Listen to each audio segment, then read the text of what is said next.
Bonsoir à toutes, bienvenue pour cette conférence. Donc, ce sera les 9 erreurs à éviter lorsque vous utilisez les huiles essentielles. Donc, comme je vous disais, je suis vraiment contente d'être avec vous parce que moi, je fais des événements aromatiques, on va dire, tous les premiers du mois. Et donc, j'alterne entre des Facebook Live et des conférences privées. Donc, ici, on est dans une conférence privée. Et donc, c'était super sympa parce que je le fais tout le premier du mois et je me suis dit, aïe, aïe, aïe, un 1er janvier, est-ce que je vais avoir du monde au webinaire? Mais c'est pas grave, je continue quand même à le faire le 1er janvier. Et puis, vous êtes super nombreuses, donc ça me fait vraiment plaisir, c'est vraiment super sympa. Alors, j'en profite pour vous souhaiter également une très bonne année à toutes, puisque voilà, on est quand même le 1er janvier, donc je vous souhaite une très bonne année. Et puis, le 1er janvier, ça rime avec nouvelle année, nouveau challenge, nouveau projet, nouvelle vie. Et vous avez déjà bien commencé ce soir puisque vous allez laisser entrer un peu plus les huiles essentielles dans votre vie. Alors, tout ce dont je vais vous parler ce soir est extrait, bien sûr, de ce que j'aborde au cours des différentes formations, puisqu'il y a différents niveaux de formation que je donne. Et ici, ça vous permettra vraiment d'utiliser, je l'espère, les huiles essentielles avec un peu plus de sérénité. Alors, j'imagine que vous êtes inscrite à ce webinaire parce que vous avez vu un post Facebook, vous avez reçu un mail ou quelqu'un vous en a parlé.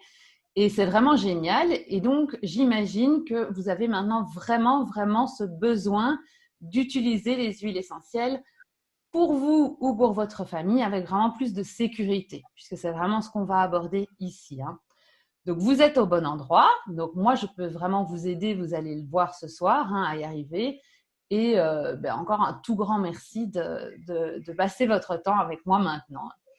Donc voilà, j'espère que vous allez bien, que tout va bien. J'ai déjà vu un peu dans le chat que vous me voyez, que vous m'entendez. Donc, c'est le principal. Je vais bientôt pouvoir lancer la présentation puisqu'ici, contrairement à un Facebook Live où il n'y a pas de support, rien ici, c'est quelque chose quand même de plus construit avec un support PowerPoint et tout ça. Donc, c'est ça que ça demande un peu plus de préparatifs parce qu'il faut bien le mettre en place.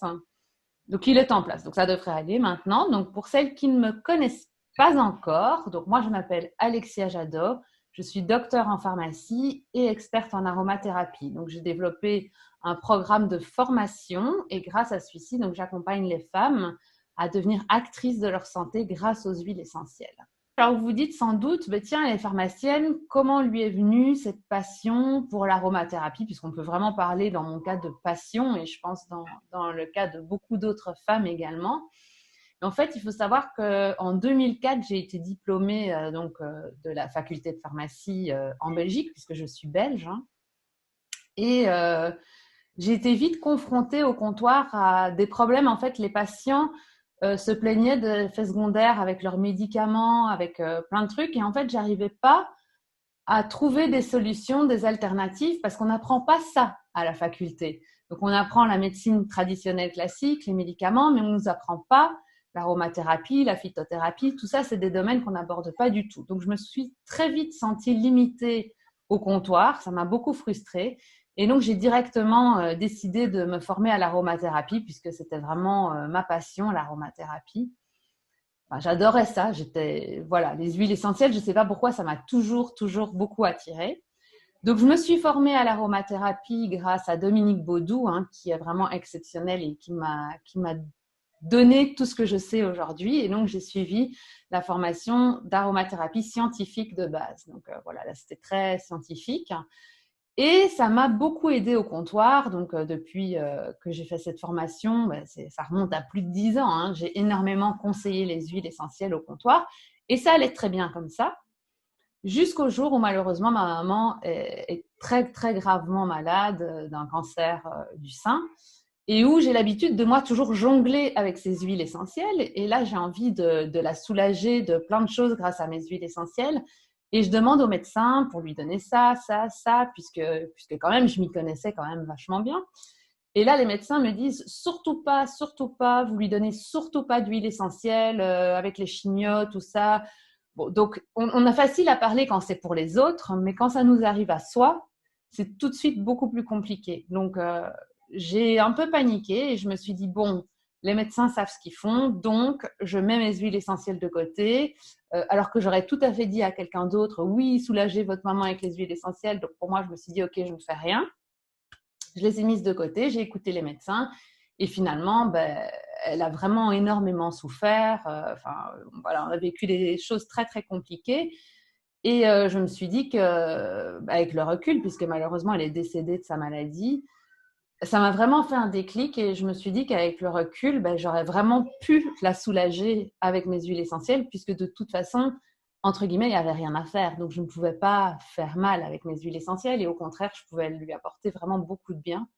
Donc, ça a été mon premier déclic. Elle est décédée en 2014 et voilà, ça m'a beaucoup, beaucoup perturbée. Et puis, je suis partie à Madagascar en 2016 pour vraiment, voilà, j'avais besoin de partir. Et là, j'ai vu leur manière de se soigner, voilà, qui était très, très éloignée de notre médecine traditionnelle occidentale. Et je me suis dit, finalement, c'est ça, quoi. Finalement, les huiles essentielles, c'est pas quelque chose qu'il faut bannir, c'est quelque chose de super, super important. La médecine traditionnelle, je suis pharmacienne, donc on la garde, mais on associe les huiles essentielles, toute leur puissance, tout ce qu'elles peuvent nous apporter. Et là, je me suis promis en revenant de Madagascar que j'allais consacrer ma vie à l'aromathérapie et à partager l'aromathérapie avec le plus grand nombre. Donc voilà, pour vous faire remettre un petit peu le cadre. Et donc, depuis 2016, un peu après mon retour de Madagascar, j'anime des conférences. Alors, c'était beaucoup en présentiel. Et puis après, c'est passé sur du virtuel pour toucher encore plus de monde. Donc voilà, je peux plus animer de conférences en présentiel depuis le mois de mars. Donc j'ai hâte que ça puisse reprendre. Mais en tout cas, je continue toujours beaucoup le virtuel et j'ai toujours voilà, mes clientes qui suivent leur formation en virtuel. Donc c'est très bien. Donc je peux vraiment former le plus de monde possible à utiliser les huiles essentielles et l'aromathérapie. Et c'est vraiment hyper, hyper, hyper important pour moi. Donc voilà, moi maintenant, je pense que c'est ma mission de vie, c'est ce pourquoi je suis ici, c'est arriver à transmettre mes connaissances, comme Dominique Baudou l'avait fait avec moi, et pouvoir partager avec le plus grand nombre. Donc quand je suis rentrée de Madagascar, du coup, j'avais cette formation d'aromathérapie scientifique de base, et je me suis dit, maintenant, je me forme, je me spécialise, quoi. Donc j'ai fait la pédiatrie, l'olfactothérapie, l'accompagnement du patient cancéreux, bien sûr, les infections froides, la douleur, puisque la douleur, on peut faire énormément de choses avec les huiles essentielles. Et donc voilà, je me suis formée, spécialisée après sur plein de domaines et mon but, c'est donc de partager avec des mots simples et le plus facilement possible avec vous ce que je sais pour que vous puissiez à votre tour le transmettre. Donc ça, c'est vraiment hyper, hyper important. Voilà, donc ça, vous le savez, c'est bien. Alors, vous vous dites, à qui est destinée la conférence de ce soir? Alors, ce soir, c'est destiné à toutes les femmes, comme je vous le disais, qui veulent laisser entrer les huiles essentielles dans leur vie et qui cherchent une formation de qualité. Alors là, vous vous dites, mince, je suis venue pour voir un petit peu, mais je cherche absolument pas à suivre une formation en aromathérapie ce soir. Pas de souci, si vous n'avez pas envie de suivre de formation tout de suite, ou peut-être ça viendra dans 1 an, 2 ans, 5 ans, ou peut-être que ça va juste vous donner l'envie de vous y intéresser. Pas de souci, c'est un grand plaisir pour moi d'être avec vous et de vous partager ça. Alors, vous êtes libre de prendre des notes si vous désirez, mais comme je vous disais au début, sachez que la conférence va être enregistrée pour que je puisse vous l'envoyer et que vous puissiez la revisionner. Donc, si vous voulez, vous prenez des notes, mais vous aurez vraiment tout en main pour pouvoir revisionner à votre aise la conférence. Alors, on va rentrer dans le vif du sujet. J'espère que ça va fonctionner. Donc, les 9 erreurs que vous devez absolument éviter lorsque vous commencez avec l'aromathérapie. Donc, vous devez savoir qu'il est très, très facile de se procurer des huiles essentielles, surtout maintenant, parce que ça ne demande pas d'être spécialement en pharmacie. Donc, vous pouvez les procurer un peu facilement partout et jouer à l'apprenti savant.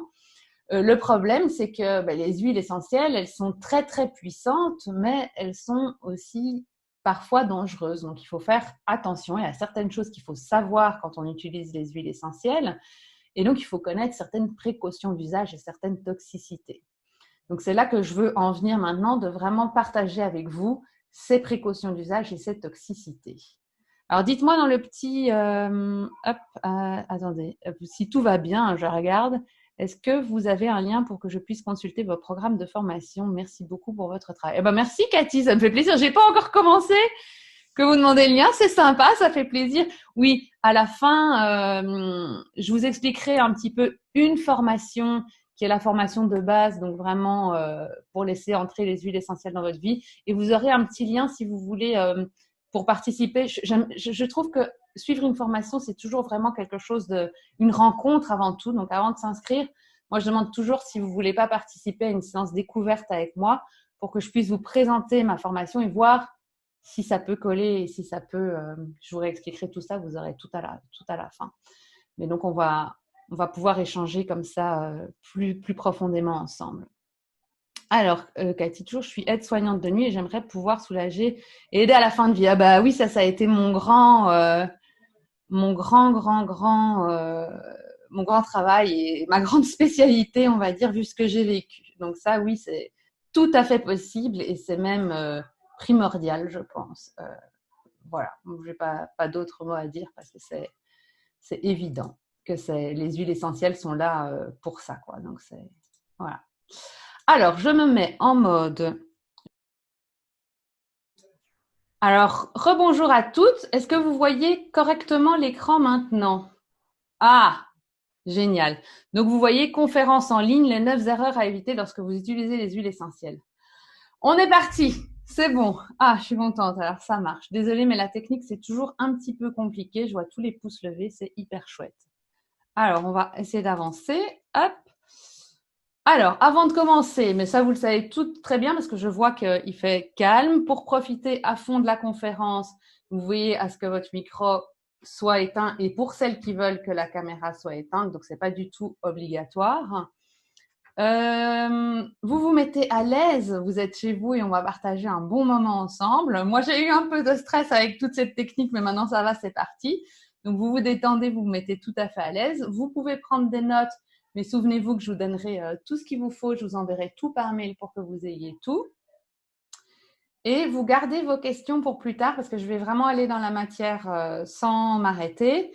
Et par contre, à la fin, on prend le temps qu'il faut pour pouvoir répondre à toutes vos questions. Je ne veux pas que vous partiez d'ici en ayant des choses que vous n'avez pas compris. Donc, toutes vos questions que vous avez pendant l'exposé, vous gardez tout. Et moi, j'ai tout le temps qu'il faut pour vous répondre. Si je dois rester jusqu'à minuit pour vous répondre, je resterai jusqu'à minuit. Donc, il n'y a pas de souci.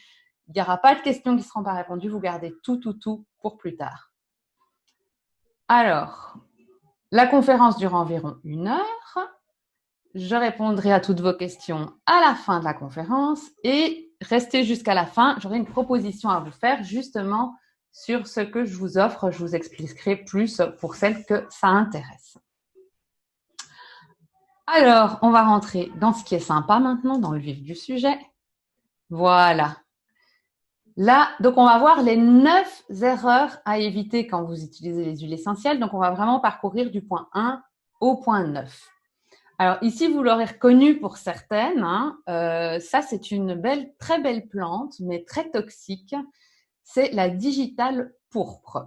Et pourquoi je l'ai mise en photo? Parce que justement, la grande erreur avec l'aromathérapie, c'est croire que c'est naturel, donc sans danger. Donc, quand moi, j'en vends à la pharmacie, souvent, je dis oui, mais faites attention à ci ou à ça. Et puis, les patients me répondent oui, mais bon, c'est des plantes.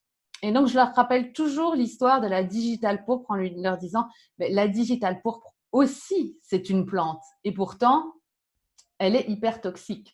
Donc, il faut savoir que la digitale, c'est toutes les parties qui sont toxiques. Ce n'est pas spécialement les feuilles, les fleurs, tout est toxique. Et la toxicité ne disparaît même pas après séchage. Donc, ça veut dire que même après séchage, mais vous avez toujours cette toxicité.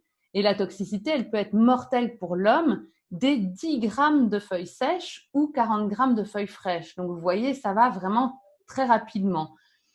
Alors, on l'utilise, nous, les pharmaciens, dans les médicaments.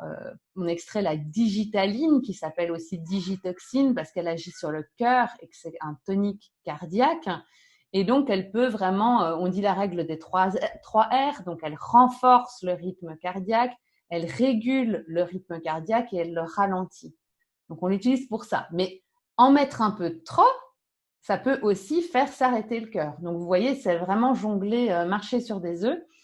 Et donc, très important de doser correctement. Et les huiles essentielles, c'est exactement pareil. Alors, je ne vous dirais pas que c'est aussi toxique que la digitale pourpre, hein, il ne faut pas s'affoler. Mais voilà, il ne faut vraiment pas croire que c'est naturel, donc sans danger. Donc ça, c'est vraiment la première chose qu'il faudra faire très, très attention. C'est les précautions d'emploi que je vais vous expliquer. Alors, le deuxième point que je voulais aborder, et ce qui inquiète beaucoup de gens qui ont peur d'utiliser les huiles essentielles, c'est que souvent, les clientes me disent « Oui, mais je ne peux pas utiliser les huiles essentielles parce qu'il y a tellement de choses à savoir et il y a tellement d'huiles essentielles que je n'y arriverai jamais et que je ne pourrai jamais tout étudier. D'ailleurs, j'ai fini d'étudier, j'ai été à l'école, c'est terminé. Moi, je ne pourrai plus étudier, je ne pourrai plus retenir tout ça, c'est impossible. » Et là, j'ai envie de vous dire, non, il ne faut pas tout connaître pour utiliser les huiles essentielles. Au début, la chose la plus simple pour vous, si vous commencez avec l'aromathérapie, c'est vraiment de vous focaliser sur 5 huiles essentielles que vous connaissez parfaitement, que vous connaissez les conditions d'usage parfaitement. Et ensuite, une fois que vous maîtriserez ces 5 huiles essentielles-là, vous pourrez alors passer sur d'autres huiles essentielles. Moi, c'est vraiment ce que je conseille comme priorité quand on veut vraiment juste utiliser un peu les huiles essentielles chez soi. Alors moi, souvent, ce que je conseille comme huile essentielle, c'est le Ravinsara, évidemment, la lavande vraie, le citron, la menthe poivrée et le titri. Une fois que vous maîtrisez ces 5-là, vous pouvez déjà faire énormément de choses. Donc voilà, ne soyez pas impressionnés par les gens qui connaissent des tas de choses sur les huiles essentielles, parce qu'aussi il y a des gens qui disent qu'ils connaissent des tas de choses et en final ils ne les utilisent pas toujours correctement. Si vous faites un focus sur 5 huiles essentielles que vous savez comment vous devez les utiliser, que vous les utilisez correctement, vous allez sur ces 5-là. Et vous verrez que rapidement, vous prendrez une 6e, une 7e, une 8e. Et ça va s'étendre et vous aurez envie de toujours en savoir plus et de toujours en apprendre plus. Donc, tout est possible. Il n'y a pas besoin de connaître 500 monographies d'huile essentielle pour ne pas avoir peur de se tromper. Vraiment, vous y partez comme ça avec les 5. J'ai donné un exemple. Après, vous pouvez choisir 5 autres de base, mais vous partez vraiment avec des basiques, quoi. Donc ça, c'est très important. Et comme ça, vous regardez, tiens, est-ce que je dois la diluer? Est-ce que c'est phototoxique? Est-ce que c'est hépatotoxique? Quel dosage? Et comme ça, vous les connaissez très, très bien. Donc, il n'est vraiment pas nécessaire d'être un expert pour commencer avec les huiles essentielles. Du moment qu'on commence par 5 huiles essentielles et après, on ira voir plus loin. Donc ça doit déjà vous rassurer un petit peu. D'accord? Donc, le troisième point que je voulais aborder, hop, voilà, je pense que ça s'affiche, c'est faire très attention aux personnes qui donnent ou qui suivent des conseils mal avisés. Donc là, vraiment, faut faire très attention parce que tout le monde pense, enfin non pas tout le monde, il y a des gens qui pensent qu'ils savent tout sur l'aromathérapie alors qu'ils ne savent pas. Et donc souvent, ils y vont de leurs petits conseils, de leurs petites astuces en disant tu devrais faire ça, tu devrais faire… Et souvent, c'est pas du tout bien de les écouter parce que vous pouvez vraiment vous tromper et faire des choses graves. Donc mieux vaut être sûr de ce qu'on fait. En plus, comme je vous disais, vous trouvez les huiles essentielles un peu partout et elles peuvent vous sembler très faciles à utiliser. Si vous interrogez vos amis, d'où l'image de toutes les copines, là, elles ont toutes l'air de savoir comment on s'en sert, quels sont leurs bénéfices. Chacune vous donne ses petites recettes et leur intention est très bonne, mais elles ont souvent acquis leur connaissance au hasard sur des lectures Internet. Alors, on sait que les lectures Internet, Dieu seul sait qu'elles ne sont pas fiables. Elles ne sont pas toujours formées pour faire le tri entre une information pertinente et une non pertinente. Et donc, le problème, c'est que vous allez écouter des conseils qui sont tous au juste. Donc, les huiles essentielles, comme je leur dis, sont très puissantes. Et donc, il vaut mieux toujours écouter une personne qui a été formée. Donc, formée, voilà, ça peut être lire des trucs sur Internet, mais il faut voir de où vous les lisez. Donc, ça peut être un aromathérapeute, ça peut être un médecin, tous ceux qui sont spécialisés en aromathérapie ou même mes clientes que je suis en train de former, je pense qu'il y en a là ce soir, et qui deviendront aussi certifiés en aromathérapie. Du moment qu'on devient certifié par quelqu'un de compétent et vraiment avec des connaissances sérieuses, on peut faire confiance. Et en ça, on peut lire sur Internet, mais du moment qu'on sait d'où vient la source, quoi. Et le problème, c'est que tout le monde ne sait pas tout le temps identifier si c'est bon, pas bon. Donc, vous devez vraiment voir qui a écrit l'article, quelles sont ses compétences, quoi. C'est vraiment très, très important. Surtout qu'un surdosage d'huile essentielle, quelle que soit l'huile essentielle, peut quand même s'attaquer à vos organes, hein, en priorité le foie et le rein. Mais donc, il faut quand même faire attention. Et il y a de plus des huiles essentielles, vous le savez peut-être pour celles qui utilisent déjà l'aromathérapie, qui sont toxiques pour le foie et pour le rein. Donc, il faudra vraiment faire attention à celles-là. Les agrumes, on sait que toutes les essences d'agrumes, elles sont toxiques pour la peau si vous vous exposez au soleil. Donc, vous pouvez brûler en ayant appliqué des essences d'agrumes sur la peau. Donc, il y a vraiment toutes ces petites toxicités qu'on voit au cours de la formation qui sont importantes pour utiliser les huiles essentielles correctement. Et voir qu'on ne fasse pas de bêtises. Alors, un petit test, une petite astuce que je vous donne par rapport aux huiles essentielles, par rapport aux allergies, qui ne sont en fait pas vraiment des allergies, mais des irritations cutanées. Il y a des personnes qui peuvent faire des petites irritations quand elles déposent leurs huiles essentielles. Moi, ce que je conseille toujours, c'est de faire un test dans le pli du coude. Donc, vraiment, ici, c'est la zone la plus sensible du corps. Donc, avant d'utiliser une huile essentielle pour la première fois, vous la déposez toujours au niveau du pli du coude et vous attendez 5-10 minutes pour voir si vous faites une rougeur ou pas. Donc, vous allez tout de suite comme ça pouvoir voir si vous la supportez ou ne la supportez pas. Parce que ce n'est pas parce que la voisine, ça lui convient bien que vous, ça vous conviendra. C'est vraiment très important de faire ce test au niveau du pli du coude. Alors, on parle partout de tests d'allergie. Moi, ça m'agace un peu parce que ce n'est pas du tout un test d'allergie, c'est un test de tolérance cutanée. Donc, ça veut juste dire est-ce que vous le supportez au niveau de la peau ou pas. Une vraie réaction allergique, ce n'est pas une petite rougeur comme ça, hein. C'est quelque chose de beaucoup plus grave. Et vous avez autant de chances de faire une vraie réaction allergique aux huiles essentielles que vous n'en avez en mangeant votre repas du soir. Donc, vraiment, les allergies, les véritables réactions d'allergie aux huiles essentielles, elles sont extrêmement peu fréquentes. Et donc, quand j'entends les gens dire « je suis allergique aux huiles essentielles », non, en fait, il y a simplement des huiles essentielles que la personne ne supporte pas et qui peut faire rougir un petit peu sa peau. Tout simplement. Et on sait qu'il y a des huiles essentielles qui sont plus susceptibles de faire ça, et notamment la cannelle, le clou de girofle, le laurier, le palmarosa.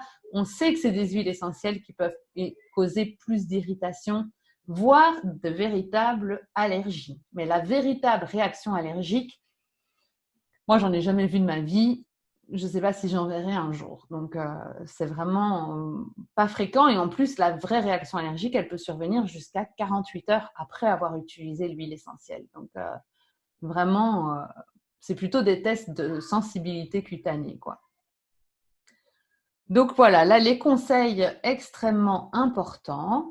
Et alors, je vais insister maintenant avec vous sur la qualité, parce que ça, il faut que vous repartiez avec ça ce soir avec vous, pour pouvoir mieux comprendre les huiles essentielles, c'est que souvenez-vous que tout a un prix et que la qualité a un prix. Et que donc de l'huile essentielle d'Immortelle, qui est utilisée pour tout ce qui va être bleu, hématome, contusion, elle a un certain prix. Elle vient de la distillation des fleurs d'Immortelle et donc ça coûte cher. Et donc si vous trouvez une huile essentielle d'Immortelle sur Amazon ou autre, pour ne pas citer qu'Amazon, à 5 €, c'est pas possible. C'est pas possible parce que là, c'est vendre à perte et personne ne vend à perte. Tout le monde fait du bénéfice. Donc, vous ne pouvez pas trouver une huile essentielle d'Immortelle à 5 €. Donc, voilà, méfiez-vous des très, très bonnes affaires parce que si c'est une très, très bonne affaire, c'est pas une affaire du tout en fait parce que vous n'aurez pas le résultat voulu. Donc, ça, c'est important de le savoir. Vraiment, il faut… Voilà. Et au cours de la formation, on insiste vraiment sur les critères de qualité des huiles essentielles qui sont extrêmement importants et où finalement, vous dites l'huile essentielle ne marche pas, c'est normal parce que ce que vous avez mis, il n'y a pas d'huile essentielle dedans. Donc, je vais vous montrer ce soir en regardant sur un flacon simplement, quand vous achetez le flacon, comment vous pouvez déjà reconnaître si c'est bien une huile essentielle de qualité ou pas. Donc ça, c'est très, très important. Parce que très clairement, vu toutes les huiles essentielles que vous trouvez sur le marché, ça a vraiment de quoi donner la migraine. Enfin, moi, je vois des trucs, juste en regardant le flacon, je me dis, mais qu'est-ce que c'est que ça, quoi? C'est pas possible. Donc, je vais vous montrer ça tout de suite parce que c'est incroyable. Et il y a même des flacons, c'est même pas de l'huile essentielle, c'est des répliques de synthèse d'huile essentielle. Donc, en fait, par exemple, l'eucalyptus, la molécule d'eucalyptol, on peut la synthétiser en laboratoire. Et donc, il y a des laboratoires qui fabriquent cette molécule d'eucalyptol et qui la mettent en flacon. Évidemment, ça coûte pas cher, hein, parce qu'on peut en faire 1 kilo pour moins d'1 euro. Mais sauf que l'eucalyptus, la propriété de l'eucalyptus, de la distillation fraîche de la plante, elle n'est pas simplement liée à la présence d'eucalyptol. L'eucalyptol, c'est ce qui donne l'odeur, mais il y a plus des centaines de molécules différentes qui vont agir en synergie pour donner la propriété de l'eucalyptus.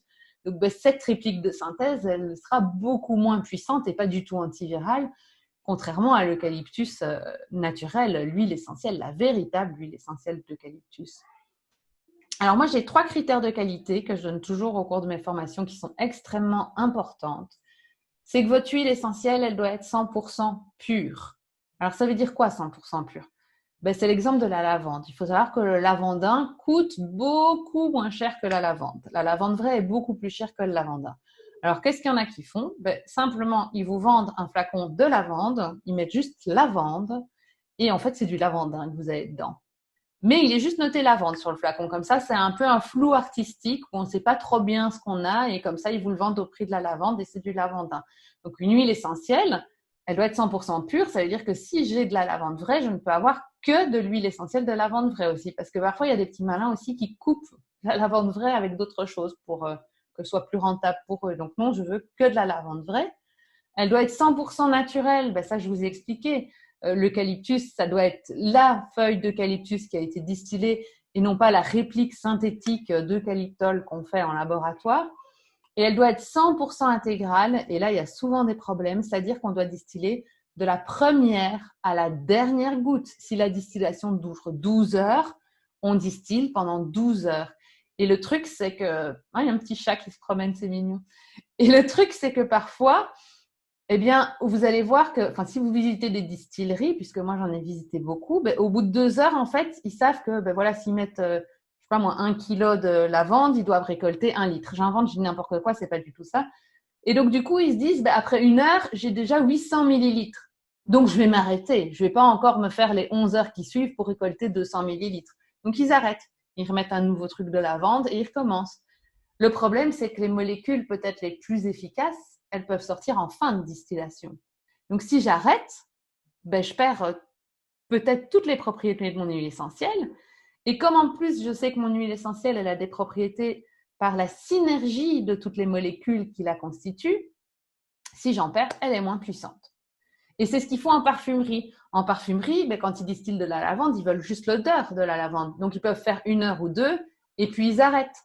Mais sauf que nous, en aromathérapie, ce n'est pas l'odeur qui nous intéresse, quoiqu'elle peut nous intéresser en olfactothérapie, mais c'est vraiment la puissance de l'huile essentielle et son efficacité. C'est pour ça qu'on ira jusqu'à la dernière goutte.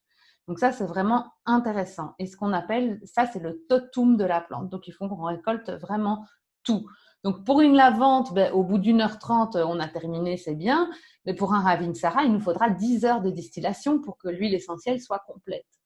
Alors vous allez me dire, oui, mais elle est bien gentille, 100% pure, 100% naturelle, 100% intégrale. Moi, je ne sais pas aller voir dans le flacon si elle est 100% pure, 100% naturelle, 100% intégrale. Alors, je vous rassure, normalement, c'est marqué sur l'emballage. Soit c'est marqué sur la boîte, parce qu'ils ne peuvent pas l'écrire si ce n'est pas le cas. Soit vous avez les labels HEBBD, huile essentielle botaniquement et biochimiquement définie, HECT, huile essentielle chémotypée. Donc, vous avez vraiment, je vais vous montrer un peu plus loin, ces labels de qualité auxquels vous pouvez faire confiance et dans lesquels vous savez que justement, grâce à ces labels de qualité, elle sera 100% pure, 100% naturelle, 100% intégrale. Donc ça, c'est très, très important. Et par exemple, si on prend, ça me vient comme ça, là, l'exemple de la menthe poivrée, la menthe poivrée, elle a 2 composants qui nous intéressent beaucoup, c'est la menthone et le menthol. Il faut savoir que le menthol, il sort au tout début, mais que la menthone, elle sort à la fin. Donc, si je m'arrête, c'est bien dommage parce que votre huile essentielle de menthe poivrée, elle perdra sa menthone et donc toutes ses propriétés digestives associées au cétone. La menthone est une cétone et donc elle perdra toutes ses propriétés digestives. Donc, c'est un peu dommage pour une menthe poivrée. Donc, voilà, ça c'est très, très, très important. Alors, ensuite, comment vous allez le voir sur le flacon? Hop. Je vais vous montrer ça tout de suite. Alors, c'est pas très clair, hein, mais j'ai pris un flacon que j'utilisais. Et regardez, qu'est-ce qui doit être noté sur votre flacon? Et c'est vraiment ça que vous devez toujours regarder. Hop, je vais mettre ma petite flèche ici. Donc, huile essentielle. Regardez déjà, 100% pur, 100% naturel. Génial. Alors, en plus, ils n'ont pas la place pour noter intégrale, mais on sait que ces huiles essentielles-là sont intégrales. Donc, c'est génial. Vous avez le nom de l'huile essentielle. Très bien. Et en dessous, regardez, vous avez le nom latin. Si vous achetez un flacon d'huile essentielle sur lequel le nom latin n'est pas inscrit, vous ne savez pas ce que vous avez dans votre flacon. Vous n'achetez pas. Ça, c'est clair. Ça, c'est clair. Donc ici, Eucalyptus radiata, sous-espèce radiata, parce qu'il y a plusieurs sortes d'eucalyptus radié et il faut savoir duquel on parle. Donc c'est important. Et surtout que le nom latin, c'est le nom international. Donc que vous soyez aux Maldives, au Malawi, à New York, au Mozambique, enfin n'importe où. En fait, si vous dites eucalyptus radié, il n'y a personne qui va vous comprendre à part quelqu'un qui parle français. Mais si vous dites eucalyptus radiata, tout le monde va vous comprendre. Donc le nom latin, pour moi, il est primordial, quoi. Donc si vous voyez pas de nom latin sur le flacon, déjà vous devez avoir peur. Ensuite, il doit être noté, et s'il n'est pas noté, vous avez peur aussi, quelle partie de la plante est distillée. L'eucalyptus, on distille les feuilles. On ne va pas aller distiller la racine, on ne va pas aller distiller les tiges, on ne va pas aller distiller le tronc, on va distiller la feuille. Donc, c'est important parce que l'organe producteur, donc quelle partie de la plante on distille, ça peut nous donner des huiles essentielles complètement différentes. Donc, il faut que vous ayez bien quelle partie de la plante est distillée sur votre flacon. Parce que, par exemple, regardez, si vous prenez, pour vous faire un exemple simple, on va prendre l'oranger. Eh bien, l'oranger, vous avez l'arbre, l'oranger. Si vous prenez l'orange et que vous la distillez, vous avez de l'essence d'orange amère, qu'on appelle ça, si je prends l'oranger amère. Si je distille la feuille de l'oranger, j'aurai le petit grain bigarade, qui n'a pas du tout les mêmes propriétés que l'orange amère. Et si je distille les fleurs, donc avant que le fruit arrive, j'aurai l'huile essentielle de néroli, qui n'a pas du tout les mêmes propriétés que le petit grain de bigarade et pas les mêmes propriétés que l'orange amère. Donc, si sur votre flacon, il est noté huile essentielle d'oranger, ben, c'est bien gentil, mais huile essentielle d'oranger, ça ne veut pas dire grand-chose. Donc, il faut savoir, est-ce que c'est des fleurs d'oranger, des zestes d'oranger, est-ce que c'est la feuille d'oranger? C'est complètement différent. Donc ça, en aromathérapie, il faut toujours que soit noté quel organe a été distillé. Ici, il est bien mis feuille, on est content. Il est bien mis 100% naturel pur, le nom latin, feuille. Il rajoute même les constituants majoritaires. Donc moi, ça m'intéresse beaucoup, évidemment.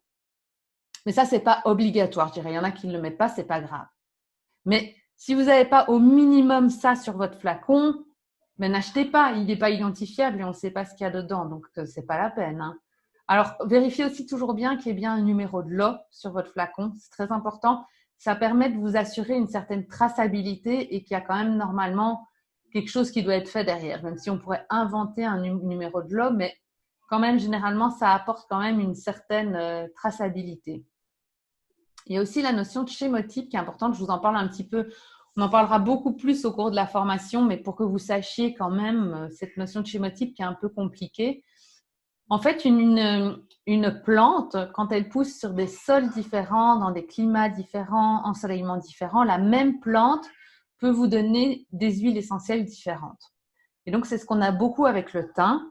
Le thym, en fait, on peut le planter dans plein d'endroits différents et on aura des huiles essentielles qui n'ont pas du tout la même composition. Donc, c'est un peu l'équivalent des cépages. Vous voyez, pour les vignes, par exemple, le champagne, c'est qu'en région Champagne. Pourtant, vous pouvez planter la même vigne en dehors de la région Champagne. Ce que vous allez sortir comme champagne ne pourra pas s'appeler champagne. Parce que comme la terre n'a pas été la même, l'ensoleillement n'a pas été le même, la composition ne va pas être tout à fait la même. Eh bien, c'est pareil avec mes huiles essentielles. Si j'ai du thym et que je le plante à différents endroits, en fonction de l'ensoleillement, du climat, de l'altitude, l'huile essentielle que je vais récolter ne sera pas la même. Et donc, pour vous faire un petit résumé rapide que vous ne devez absolument pas retenir, mais pour vous dire que c'est important d'avoir le nom latin qui est le nom le plus complet, c'est que il y a 6 schémotypes différents de thym. Donc, il y a le thym à thymol qui est très courant, le thym à carvacrol, alors lui qui pousse en zone beaucoup plus aride et sèche, qui est un peu plus rare. Il y a le géraniol et le linalol qui poussent beaucoup en altitude. On trouve aussi le thujanol qui est un de nos préférés, le thym thujanol, et aussi le thym terpinéol.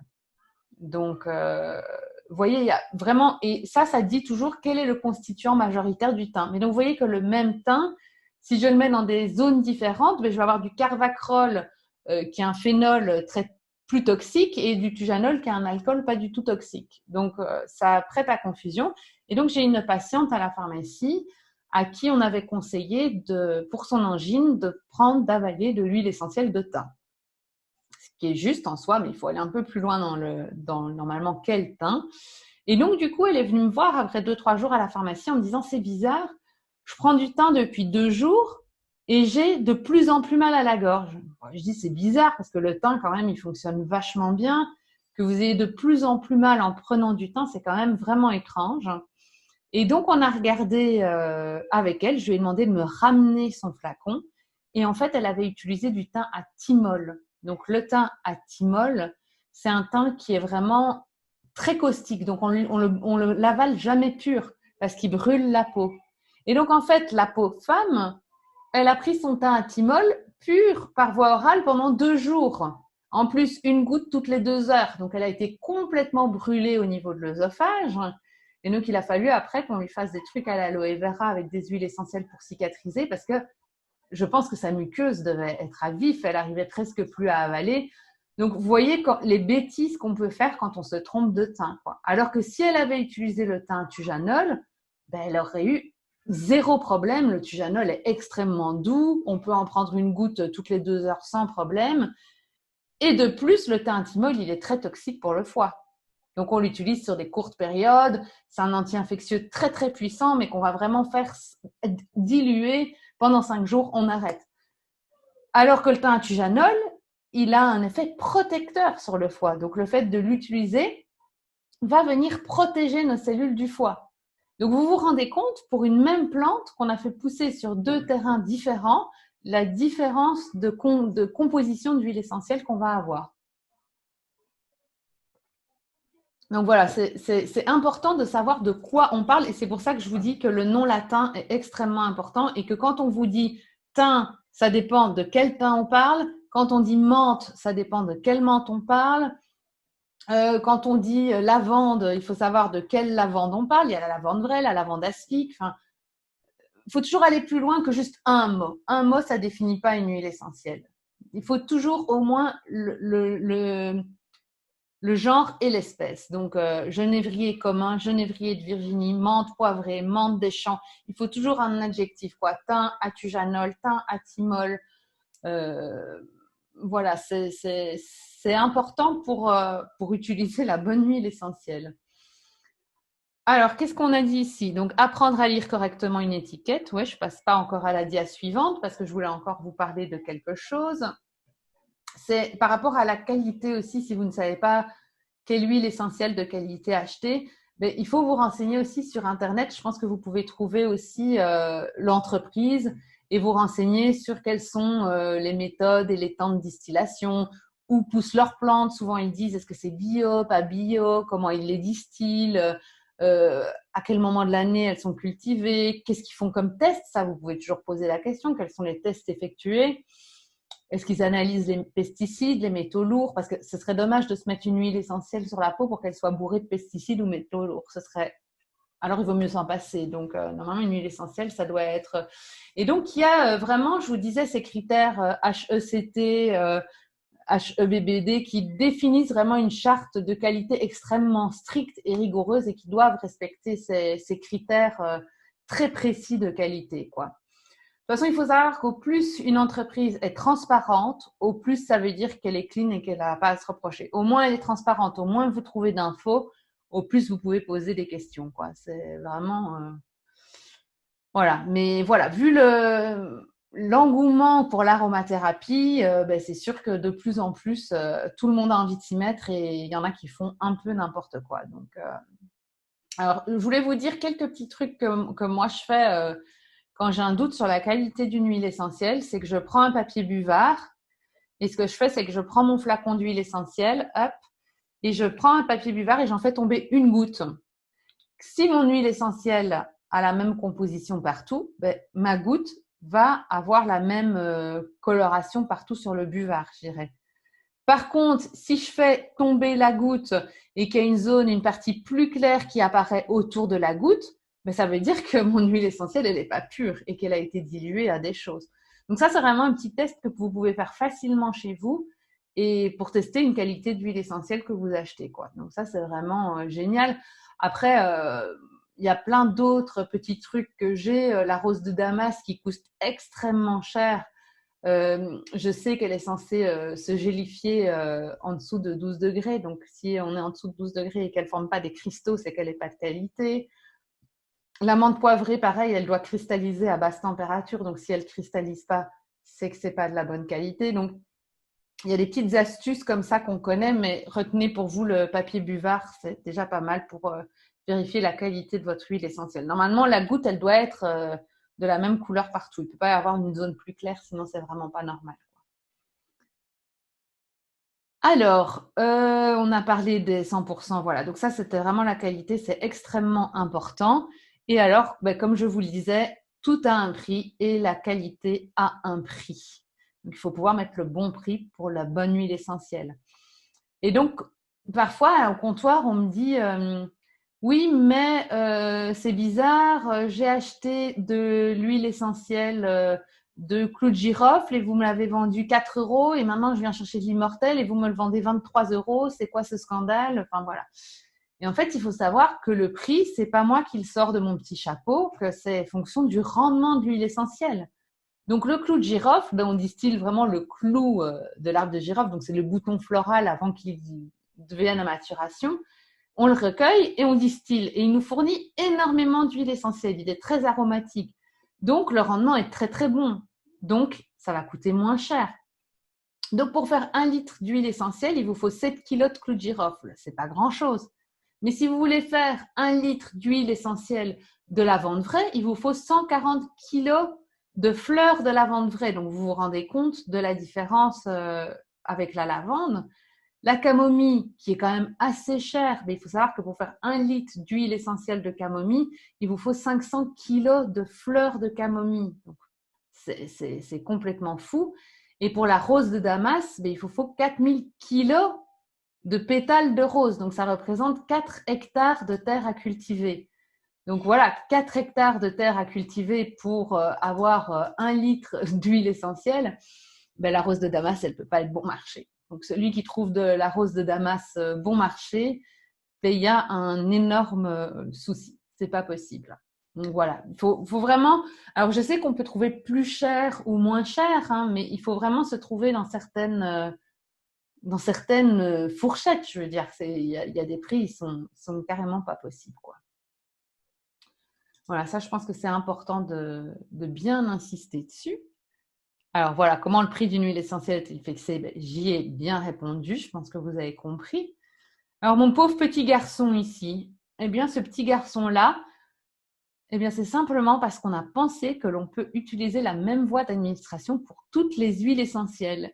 Et non, malheureusement, toutes les huiles essentielles ne peuvent pas être avalées. Certaines le peuvent, d'autres pas. Et il est important de connaître la voie d'administration appropriée pour chaque huile essentielle. Donc, il faut savoir qu'une huile essentielle n'est pas l'autre. Donc, vous pouvez sans problème, par exemple, avaler une goutte d'huile essentielle d'essence de citron, puisque, ben oui, tous les matins, pas de problème, vous faites votre petite cure détox, ça marche très bien, il n'y a pas de problème. Par contre, par exemple, le romarin à camphre qui contient du camphre, le camphre, on ne peut pas l'avaler. Donc, on ne peut pas aller avaler une goutte d'huile essentielle de romarin à camphre. Il sera super en usage externe pour soulager vos muscles, donc ce sera vraiment génial. Par contre, vous ne pouvez absolument pas avaler du romarin à camphre. Et donc, dans la formation, on insiste beaucoup sur ces cétones qui sont neurotoxiques et qu'on n'avale jamais. Donc, une cétone, il n'y a aucun intérêt de l'avaler. On ne va jamais avaler une cétone. Quasi jamais. Donc ça, c'est très, très important de le savoir. Il y en a une autre, je pense à la Gaultérie couchée. Alors, elle contient du salicylate de méthyle, un dérivé de l'aspirine, mais on n'avale pas une huile essentielle de Gualteri couchée non plus. Donc, c'est pour ça que je vous dis vraiment, hein, je reviens dessus et j'insiste parce que c'est très important de vous concentrer sur 5 huiles essentielles au départ.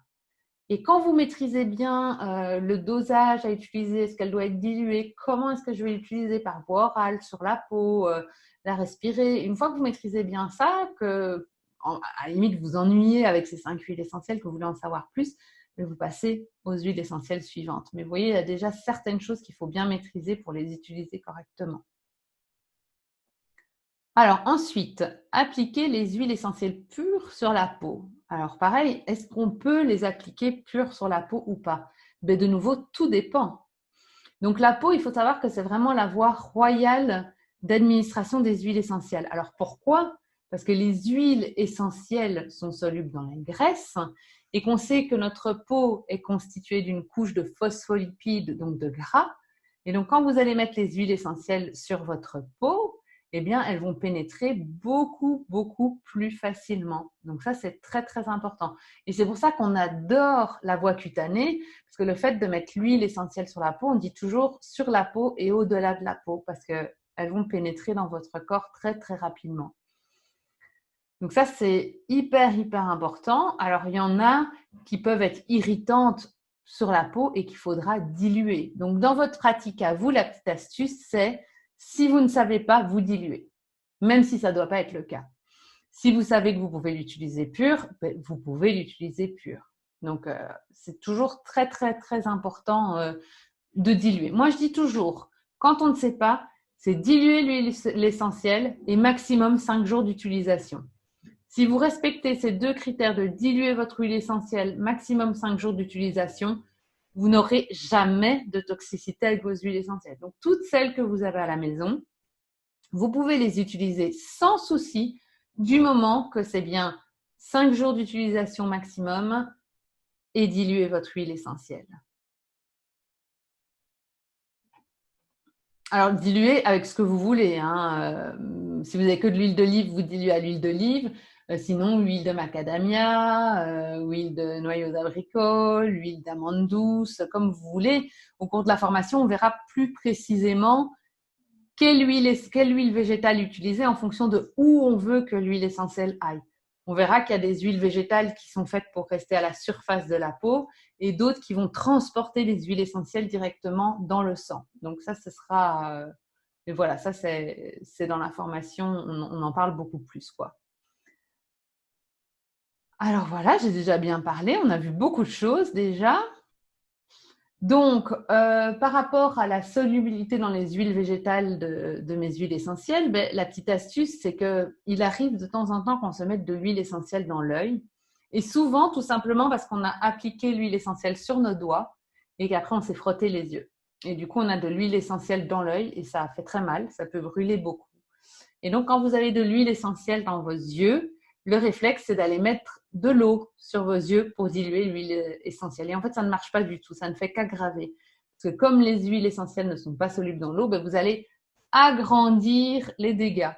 C'est comme si vous vouliez éteindre un incendie, par exemple, il y a le feu sur une plaque d'essence, on va dire, et puis il y a le feu dessus, et vous allez jeter de l'eau sur l'essence pour éteindre le feu. Et en fait, vous n'allez faire que étendre la plaque d'essence encore plus et le feu va s'agrandir. C'est pareil. Donc, il faut avoir le réflexe, si vous avez de l'huile essentielle dans les yeux, d'aller directement mettre de l'huile végétale. Ça ne va pas être très agréable. Vous allez avoir la vue trouble, mais ça va vraiment bien diluer votre huile essentielle. Donc, directement de l'huile végétale dans les yeux. Ça, c'est important parce qu'il y a souvent des cas aux urgences de gens qui viennent avec des huiles essentielles dans l'œil. Et en fait, ça a déjà attaqué l'œil alors qu'il aurait tout simplement fallu mettre simplement de l'huile végétale. Donc, c'est vraiment, vraiment dommage. Alors, par rapport à la dilution, je vous dis, vous diluez toujours, bien sûr, sauf si vous savez que vous pouvez ne pas diluer. Donc, exemple, bouton d'acné, titri sur le bouton d'acné, mais bien sûr, vous pouvez mettre le titri pur sur le bouton d'acné. Qu'est-ce que je peux voir comme situation d'urgence? Piqûre de moustique qui gratte, mais bien sûr, vous pouvez mettre la lavande aspic pure sur la piqûre de moustique. Un bleu, un choc, un hématome immortel pur sur l'hématome. Donc, je veux dire, quand vous savez, vous le faites, Mais si vous avez un doute, plutôt que de ne pas utiliser vos huiles essentielles, c'est mieux de les utiliser et de les diluer dans une huile végétale pour être sûr. Coup de soleil, brûlure, c'est aussi lavande aspic pure directement sur la brûlure. Hein. Donc, voilà, si vous le savez, vous le faites. Si vous ne savez pas, plutôt que de ne pas utiliser, vous diluez. Pure, attention, pas avant 6 ans. En tout cas, on fait attention avant 6 ans. On essayera de toujours diluer nos huiles essentielles. Et donc, il y a des règles de dilution pour l'enfant avant 6 ans qu'on verra en profondeur dans la formation, puisque vraiment, en fonction de l'âge, on va séparer en 0-12 mois, 12 mois, 36 mois, 12 mois, 30 mois, 30 mois, 6 ans, avec des dosages différents. Mais avant 6 ans, on préfère quand même, enfin avant 7 ans jusqu'à 6 ans, on préfère quand même diluer. Alors, les huiles essentielles dans le bain. Mais voilà, comme on dit qu'il y a certaines huiles essentielles qu'on peut utiliser pures, ok. Il y a des huiles essentielles qu'on ne peut pas du tout utiliser pures. Donc, c'est une très mauvaise idée de les mettre dans le bain. Et il faut savoir que, comme je viens de vous l'apprendre, les huiles essentielles ne sont pas solubles dans l'eau. Donc, si vous les mettez à la surface dans le bain, elles vont se mettre à la surface de l'eau du bain. Elles ne vont jamais aller dans le bain. Et si c'est une huile essentielle qui vous brûle un peu la peau, vous allez être brûlé toute la surface que vous avez été en contact avec l'huile essentielle. Et ça, j'ai eu aussi un cas très grave à la pharmacie d'une patiente qui avait mis des gouttes de cannelle dans son bain, 2-3 gouttes seulement. Mais il faut savoir que l'huile essentielle de cannelle, c'est la plus thermocaustique qui soit. Donc, c'est celle qui brûle le plus. Et donc, dans son bain, elle lisait son livre et elle sentait un petit échauffement au point qu'au bout de 10-15 minutes, elle est sortie de son bain parce que ça la dérangeait d'avoir. Elle pensait qu'elle avait mis de l'eau trop chaude dans son bain et que c'est pour ça que ça la brûlait. En plus, elle avait un bain à bulles, donc ça bougeait et elle pensait vraiment du coup que c'était la chaleur de son bain. Elle est sortie. Elle a vu en sortant qu'elle était un peu rouge. Elle s'est dit, bah ouais, c'était trop chaud, je suis quand même rouge. Le lendemain, quand elle est venue à la pharmacie, elle avait une rougeur, donc tout le long où sa peau avait été en contact avec l'huile essentielle, et c'était quand même une brûlure du 2e, presque 3e degré. Donc on était vraiment très profondément dans la chair, et elle a mis 1 mois à 2 mois pour s'en remettre en traitant ça comme une brûlure. Hein. Donc voilà, moi je vous conseille, quand vous voulez, les huiles essentielles dans le bain, c'est génial, mais vous prenez des huiles essentielles qui ne sont pas caustiques du tout. Donc par exemple la lavande, la lavande, il n'y a pas de souci, l'eucalyptus, il n'y a pas de souci. Et ce que vous allez faire, c'est que vous allez prendre le savon ou le gel douche ou ce que vous voulez, ce que vous allez mettre dans votre bain, l'huile de douche, dans la paume de votre main. Vous allez rajouter 1 à 2 gouttes d'huile essentielle dans le savon ou l'huile de douche, comme ça il sera bien mélangé. Et puis, vous allez mettre ça en dessous du robinet de douche. Et donc, du coup, vous allez avoir votre huile essentielle qui va être emportée par le gel douche et qui va aller bien se mettre de manière uniforme dans le bain. Donc ça, c'est vraiment très, très, très important. Voilà, parce que les bains, je voulais vous faire ce petit truc sur le bain parce que je trouve que c'est tellement agréable de prendre un bain aux huiles essentielles que j'aurais trouvé ça dommage que vous ne puissiez pas en profiter. Alors, donc la dilution, je crois que c'est clair. Hein. Si vous savez, vous ne devez pas diluer. Par contre, si vous avez un doute, plutôt que de regarder votre huile essentielle sur l'étagère, prendre la poussière et vous dire je ne sais pas, mais le mieux, c'est que vous la diluez et vous l'utilisez. Alors, quelque chose d'assez grave aussi, c'est de ne pas faire attention à la personne que vous avez en face de vous. Il faut savoir qu'il y a des patients à risque, qu'on appelle ça en aromathérapie. Et donc, une des plus grandes patientes à risque, c'est la femme enceinte. Donc, je dirais à votre niveau, la femme enceinte, vous ne lui conseillez rien. Celles qui suivent ma formation niveau 1 que je vais vous présenter ce soir, je leur dis, la femme enceinte, vous ne lui conseillez rien. Et pour celles qui sont en train de passer leur certificat d'aromathérapie, elles peuvent bien sûr conseiller la femme enceinte puisqu'elles ont là toutes les clés pour savoir ce qu'elles peuvent et ne peuvent pas faire. Alors, quelle est la règle pour la femme enceinte? Même si je vous le dis aujourd'hui, mais vous n'allez jamais conseiller quoi que ce soit à la femme enceinte. Alors, les règles de base, c'est avant 3 mois, rien. Donc, une femme enceinte de moins de 3 mois, son bébé est en train de se former, donc on ne lui donnera aucune huile essentielle. Après 3 mois, un spécialiste, donc c'est ce que je dis, que ceux qui ont été formés à l'aromathérapie pourront prendre en charge la femme enceinte de plus de 3 mois. Toutes les autres, non, on n'y va pas de ces conseils, de ces astuces chez la femme enceinte, c'est beaucoup trop dangereux.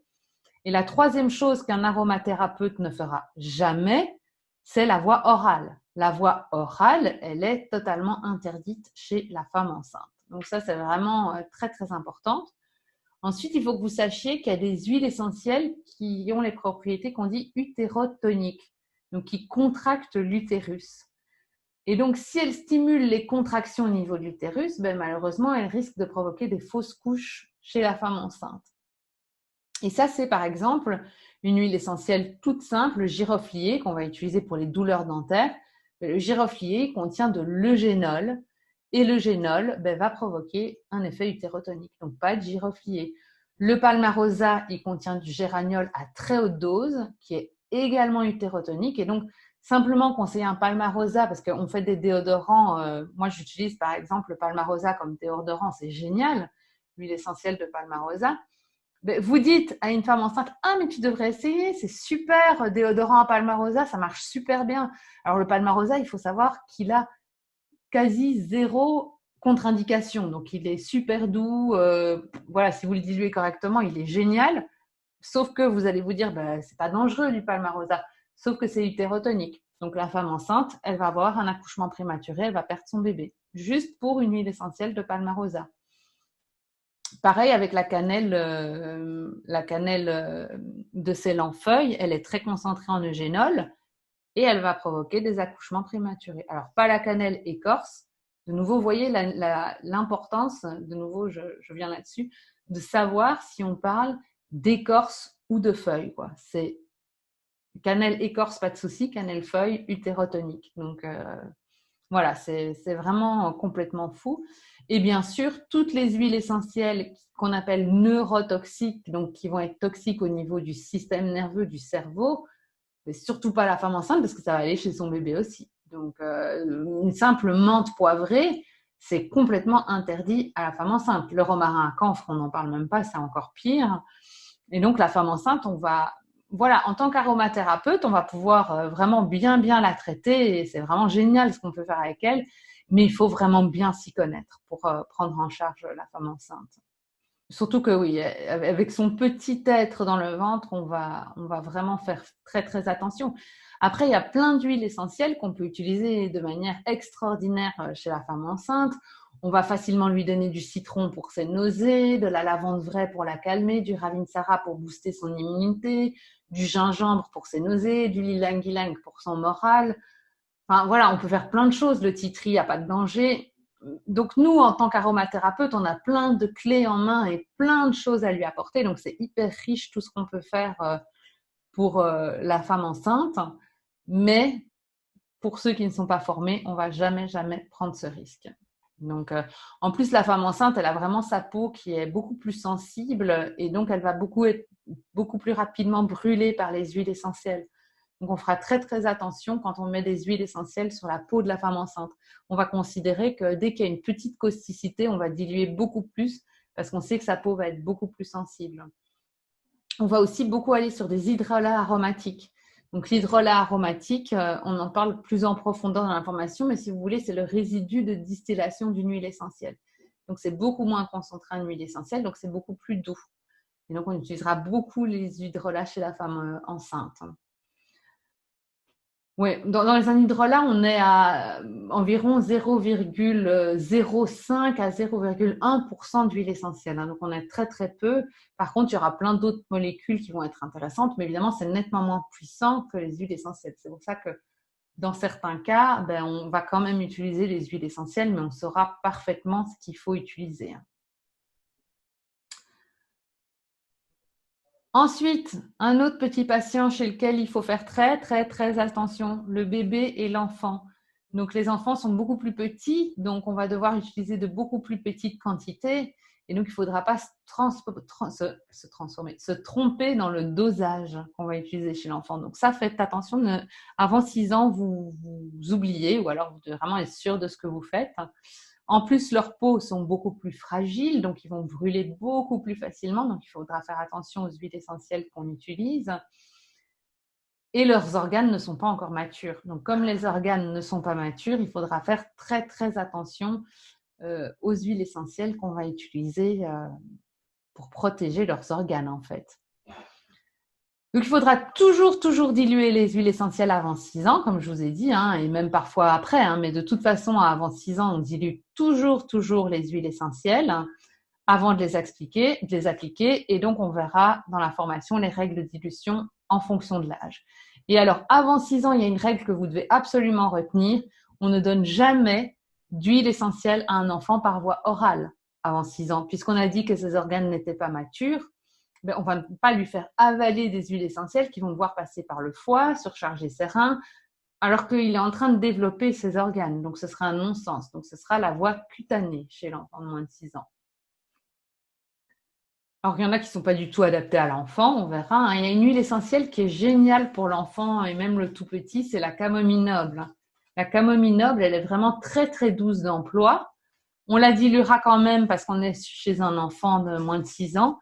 Mais alors, elle est extraordinaire chez l'enfant parce qu'elle permet de traiter à peu près tout chez le tout petit. Donc, par exemple, votre enfant a mal aux dents quand il fait ses dents, la camomille noble, parce que la camomille noble, elle a un effet antidouleur, anesthésiant, anti-inflammatoire. Donc, on adore. Votre enfant a des coliques, ben, par exemple, vous allez masser de la camomille noble sur son ventre, dans le sens des aiguilles d'une montre, puisque la camomille noble va diminuer les spasmes au niveau du ventre. Votre enfant souffre d'insomnie, donc je parle de tous les petits là, hein. Camomille noble, puisque la camomille noble va permettre de diminuer les insomnies. Donc, vous savez qu'elle fait dormir la camomille noble. Donc, c'est vraiment génial pour les petits qui n'arrivent pas à dormir. Les petits, ils ont souvent des irritations de la peau, puisqu'ils ont souvent les fesses rouges. Donc, camomille noble, parce que c'est un super anti-rougeur cutané, anti-inflammatoire cutané. Donc, vous voyez, avec la camomille noble, vous pouvez vraiment faire des merveilles chez le bébé. Et celle-là, vous pouvez, dès ce soir, grâce à la conférence, utiliser sans problème la camomille noble. Donc, on dit le bébé et l'enfant, conclusion spécialiste, pas pour vous, sauf si un spécialiste vous a dit que vous pouviez. On respecte des règles de dilution précises et jamais de voie orale avant 6 ans. Donc, ça, c'est les règles extrêmement importantes. Alors, ensuite, un autre problème. On a toujours dit ne pas faire attention à la personne qui est en face de vous. Donc, on a vu la femme enceinte, attention, on agit prudemment. L'enfant, le bébé, on agit prudemment. Ensuite, la personne âgée, on agit prudemment. Excusez-moi, il y a quelqu'un qui vient de rentrer dans la pièce, donc je m'interromps un petit peu. La personne âgée, confuse, elle peut avoir un cerveau un peu plus instable. Donc, on va faire, il y a des huiles essentielles qu'elle ne pourra pas utiliser. Alors, si c'est la pauvre dame, là, je ne sais pas du tout si elle est confuse ou pas confuse. Hein. C'est pas parce qu'elle a un chapeau sur sa tête qu'elle est confuse, la pauvre. Mais donc, je veux dire, vous savez, il y a des personnes âgées qui parfois souffrent un peu de démence sénile ou des choses comme ça. Mais ces personnes-là peuvent faire de très mauvaises réactions à certaines huiles essentielles, dont la menthe poivrée, par exemple. Donc, il faudra faire très attention à une huile essentielle de menthe poivrée chez une personne qui souffre déjà de problèmes à ce niveau-là. Donc ouais, la personne âgée confuse, on fait attention. Et les huiles essentielles, si vous voulez savoir, acétone, mais bon, pour le moment, ça vous dit trop rien. Toutes ces huiles essentielles-là qui contiennent des cétones sont neurotoxiques et donc pourront provoquer des problèmes chez les personnes âgées confuses. Alors, regardez, les asthmatiques ici. Donc, asthmatiques, il y a des huiles essentielles qu'il faudra vraiment se méfier. Toutes les huiles essentielles qui vont agir au niveau des bronches et qui pourront provoquer un spasme bronchique.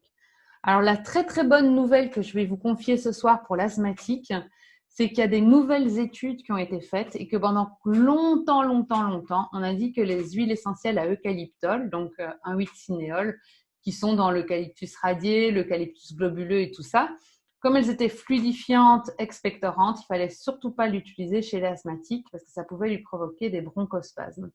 Alors, il y a des nouvelles études qui ont été faites récemment. Je pourrais vous envoyer le lien de l'étude pour celles que ça intéresse. Et en fait, on a associé chez l'asthmatique qui prend de la ventoline et du budesonide, donc les corticoïdes qui doivent inhaler, on a associé justement des huiles essentielles d'eucalyptus pour tester un peu la dangerosité et tout ça. Et en fait, on a remarqué que justement, ceux qui recevaient l'huile essentielle d'eucalyptus se remettaient beaucoup plus rapidement au niveau respiratoire que ceux qui ne le recevaient pas. Alors qu'au départ, l'étude était menée pour voir à quel point ça pouvait être toxique. Et donc, c'est justement l'inverse.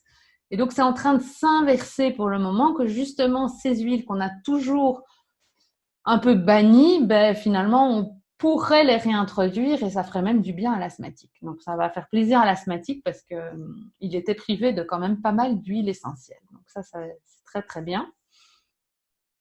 Et alors, l'épileptique, comme vous voyez ici, une petite image de cerveau. Au niveau de son cerveau, c'est pas très stable. Et l'épileptique, il faut savoir qu'il peut vite entrer en crise d'épilepsie, surtout si on lui met des huiles essentielles qui ont une certaine neurotoxicité, donc une toxicité pour le cerveau. Donc, pareil, toutes ces huiles essentielles-là, acétone neurotoxique, on ne le donnera pas à l'épileptique non plus. Voilà, donc personnes âgées, épileptiques, asthmatiques. Et donc, ça regroupe les catégories desquelles il faut vraiment se méfier. Donc, il y en a 5 auxquelles on fait toujours attention. La femme enceinte, le jeune enfant, l'épileptique, l'asthmatique, la personne âgée. Si ça ne rentre pas dans ces catégories-là, vous pouvez plus ou moins utiliser les huiles essentielles sans problème. Il y a encore une catégorie qu'il faut faire attention, c'est les œstrogènes-like pour les femmes qui ont eu des cancers du sein œstrogénodépendants quand même. Mais on a découvert, pareil, ça je vais en reparler dans l'information, c'est un peu long, que finalement il y a beaucoup d'huiles essentielles qu'on pensait œstrogènes-like qui ne sont plus. Maintenant on l'a fait la lumière et il ne reste pas tellement d'huiles essentielles œstrogènes-like, donc c'est que les huiles essentielles à anétol. Donc fenouil, anis étoilé, badiane, mais pour les autres, tout ce qu'on avait dit, sauge clarée, cyprès de Provence, cèdre de l'Atlas, tout ça, ça a été démontré, c'est pas correct. Donc finalement, elles pourront utiliser toutes ces huiles essentielles-là. Donc, bonne nouvelle pour la femme qui a eu un cancer du sein œstrogène-dépendant. Finalement, il y a beaucoup d'huiles essentielles qui lui reviennent. Après, moi, j'ai commencé en 2004. Donc, jusqu'à 2020, puisque ça s'est démontré en 2020, j'ai toujours contre-indiqué certaines huiles essentielles à la femme ayant… donc, maintenant, c'est fini, ça. Donc, maintenant, je sais pertinemment bien quelles huiles essentielles elle ne peut pas prendre et c'est que les huiles essentielles à anétol. Alors, l'erreur suivante, utiliser les huiles essentielles sur de longues périodes. Je vous en ai déjà parlé, quand on ne sait pas, c'est maximum 5 jours d'utilisation. Les huiles essentielles, on ne l'utilise pas sur le longue période parce que le corps doit être capable de les éliminer et donc il ne faut pas surcharger les organes d'élimination. Car il faut savoir que même si on utilise des petites doses d'huile essentielle, elles peuvent quand même à long terme, si on les donne sans arrêt, bloquer nos organes d'élimination. Donc, il faut faire très, très attention. Il peut y avoir un effet cumulatif des huiles essentielles qui peut devenir toxique. Et donc, par exemple, si vous voulez booster votre immunité en hiver, vous allez utiliser le Ravinsara, mais vous en utiliserez 2 gouttes, 2 à 4. Maintenant, en cette période critique, on va sur 4. 2 à 4 gouttes, 3 fois par jour, on peut faire pour le moment, mais on le fera que 5 jours sur 7. Donc, par exemple, on va le faire la semaine et on va arrêter le week-end. Donc, ça, ce sera très, très bien. Pour l'immunité, hein. Donc là, pour le moment, on monte un peu les doses sur l'immunité. Hein. Alors, par exemple, si vous voulez, un autre exemple, vous donner un petit coup de fouet, vous allez vous masser les surrénales avec une goutte de pain. Donc, les surrénales, c'est hop là, juste ici, au-dessus de vos reins. Hein. Les surrénales, c'est pour ça que ça s'appelle surrénales, sur le rein. Et celles qui produisent le cortisol. Donc, vous pouvez booster vos surrénales pour être en bonne santé, anti-fatigue. Mais vous pourrez les booster que pendant 10 jours. c'est des huiles essentielles. Le pin sylvestre et l'épinette noire qu'on utilise pour booster les surrénales, c'est des conifères. Et donc, ils sont néphrotoxiques. Ils sont toxiques pour le rein s'ils sont utilisés longtemps. Et on a eu le cas aussi, un cas qui a été décrit d'une patiente qui mettait 2 petites gouttes de pin sur ses surrénales tous les jours de l'année pendant des années. Et elle est quand même passée en insuffisance rénale, malgré que c'était que 2 petites gouttes de pin toute l'année pendant des années. Donc, il faut quand même faire attention. D'accord? Donc, voilà, on n'utilise pas sur une longue période. Et donc, c'est la notion de fenêtre thérapeutique. Donc, c'est-à-dire qu'on met toujours une petite fenêtre, un petit temps d'intervalle sans huile essentielle. Alors, vous allez me dire, parce que j'ai la question, oui, mais ma crème de jour à base d'huile essentielle, je la mets tous les jours. J'arrête pas le week-end. Oui, mais dans votre crème de jour aux huiles essentielles, on est à 1 à 3% d'huile essentielle. Donc, la dose d'huile essentielle que vous mettez sur le visage tous les jours, elle est quasi négligeable. Donc, au niveau de toxicité, hein, pas au niveau efficacité, mais au niveau toxicité. Donc, vous pouvez sans problème continuer à mettre votre crème de jour sur le visage tous les jours, matin et soir. Voilà. Alors, une autre chose pour laquelle il faut aussi mettre des fenêtres thérapeutiques, c'est les diffuseurs, comme vous voyez ici sur l'image. Donc là, les diffuseurs, ils gagnent vraiment en popularité. On en vend vraiment beaucoup, beaucoup, beaucoup. Mais il faut savoir qu'un diffuseur, ça ne doit pas non plus fonctionner tout le temps parce que ça va saturer la pièce en particules aromatiques et ça peut devenir toxique également. Donc, qu'est-ce qu'on fait en pratique un diffuseur? Si vous avez un diffuseur à la maison et que vous souhaitez profiter de ses bienfaits aromatiques, c'est qu'on va diffuser 20 à 30 minutes maximum et on va recommencer 2 heures plus tard. Donc, vous allez faire 20 minutes, vous allez arrêter pendant 2 heures et puis 2 heures plus tard, vous allez pouvoir recommencer à diffuser. Entre-temps, avant de rediffuser, on conseille toujours de bien aérer la pièce pour être sûr qu'on ne sature pas en particules aromatiques. On ne diffuse pas non plus la nuit juste avant d'aller dormir et surtout pas chez un enfant. Donc, vous pouvez mettre votre diffuseur en route le soir avant d'aller vous coucher et vous l'éteignez juste au moment où vous allez dormir. Mais ne diffusez pas la nuit pendant que vous dormez parce que le cerveau, la nuit, il a besoin de se concentrer sur ranger toutes les informations que vous avez emmagasinées pendant la journée. Et il a besoin pour ça que tous vos sens soient au repos. Donc, si vous ne mettez pas tous vos sens au repos et que vous le stimulez par l'odorat, ben, il aura du mal à faire son rangement et donc vous allez vous sentir plus fatigué. Donc, c'est pour ça qu'on ne diffuse pas la nuit quand on dort. Par contre, vous endormir dans une ambiance agréable et détendue, ça, vous pouvez le faire sans problème. Donc, ça, c'est très, très, très bien.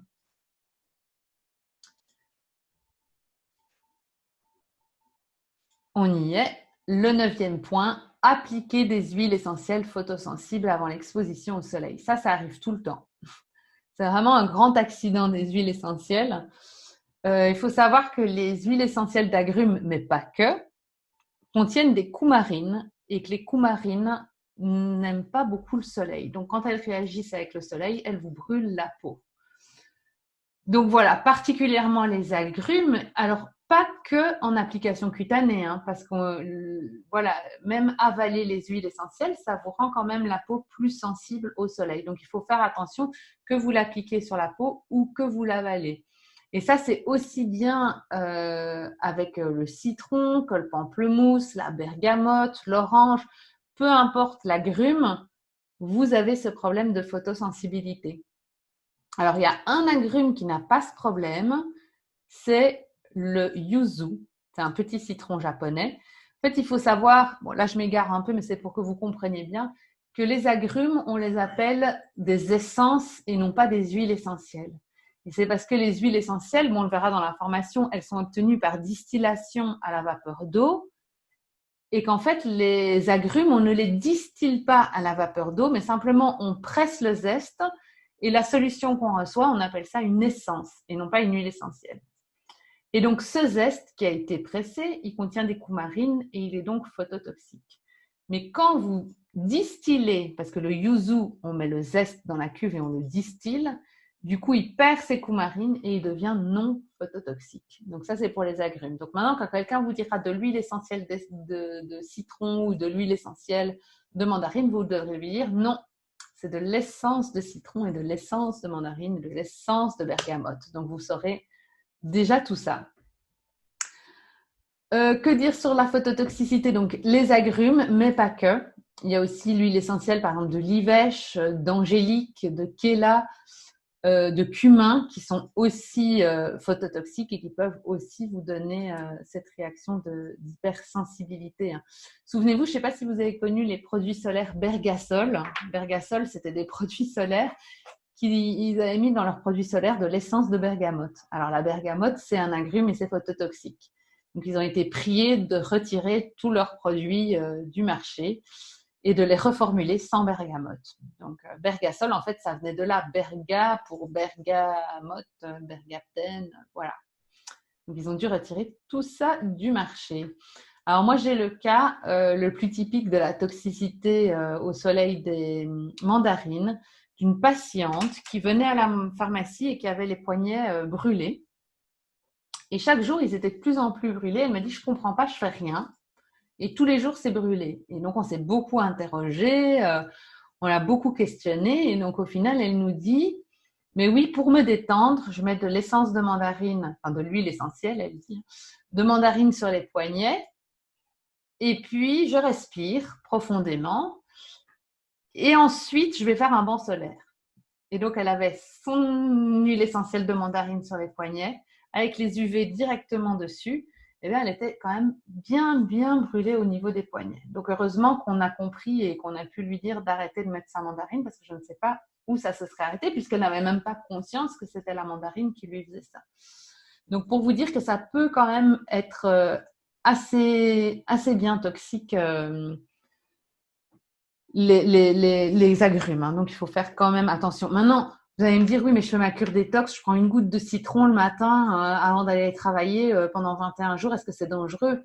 Mais non, vous prenez une goutte le matin et souvent, vous allez dans votre voiture, au travail, vous rencontrez pas énormément de soleil. Alors déjà, si vous me disiez pour m'étendre sur la plage toute la journée, je vous dirais non. Et puis, je vous dirais pas vous étendre sur la plage toute la journée, c'est pas bon pour votre peau. Mais déjà, non.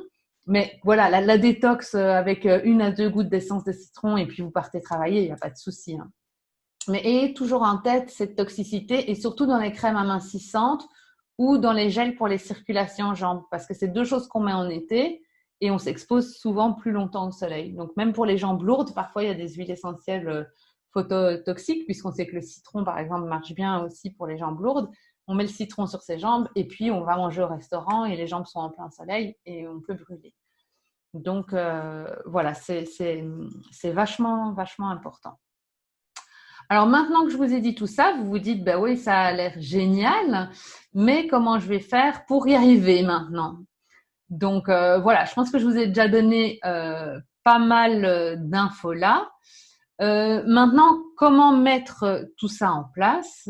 Ben voilà, si vous souhaitez vraiment prendre soin de vous grâce aux huiles essentielles, si vous aspirez à utiliser les huiles essentielles en toute autonomie, mais que vous n'y arrivez pas seul, si vous en avez ras-le-bol de devoir chercher l'information partout pendant des heures lorsque vous voulez utiliser les huiles essentielles, et si vous avez tout essayé pour vous soigner grâce aux huiles essentielles, mais il n'y a rien à faire, vous n'osez pas, parce que j'ai des patientes qui n'osent pas. Hein.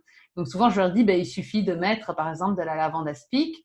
Et je dis, je vous mets un flacon, parce que voilà, je pense lui vendre, puisqu'elle n'en a pas. Elle me dit, si, je l'ai à la maison. Et je dis, mais pourquoi vous ne l'utilisez pas? Je n'ose pas. Donc elle a les huiles essentielles, mais elle n'ose pas les utiliser, ce qui est bien dommage. Donc si vous vous êtes reconnu, que vous avez répondu oui à une de ces questions, alors vous allez, à mon avis, parfaitement aimer ce que je vous propose et ce en quoi consiste ce que j'ai prévu pour vous. Donc, je vais vous expliquer tout de suite. Et celle-là, je pense que c'est Cathy qui m'avait posé la question que je vais vous expliquer mieux comment ça fonctionne. Alors, moi, ce que je vous propose, c'est pouvoir utiliser les huiles essentielles sans aucune appréhension, devenir autonome dans votre utilisation des huiles essentielles. Donc, vous saurez ce que vous faites et pourquoi vous le faites et choisir les huiles essentielles les plus adaptées à vos besoins et à ceux de vos proches. Ça me semble quand même très important.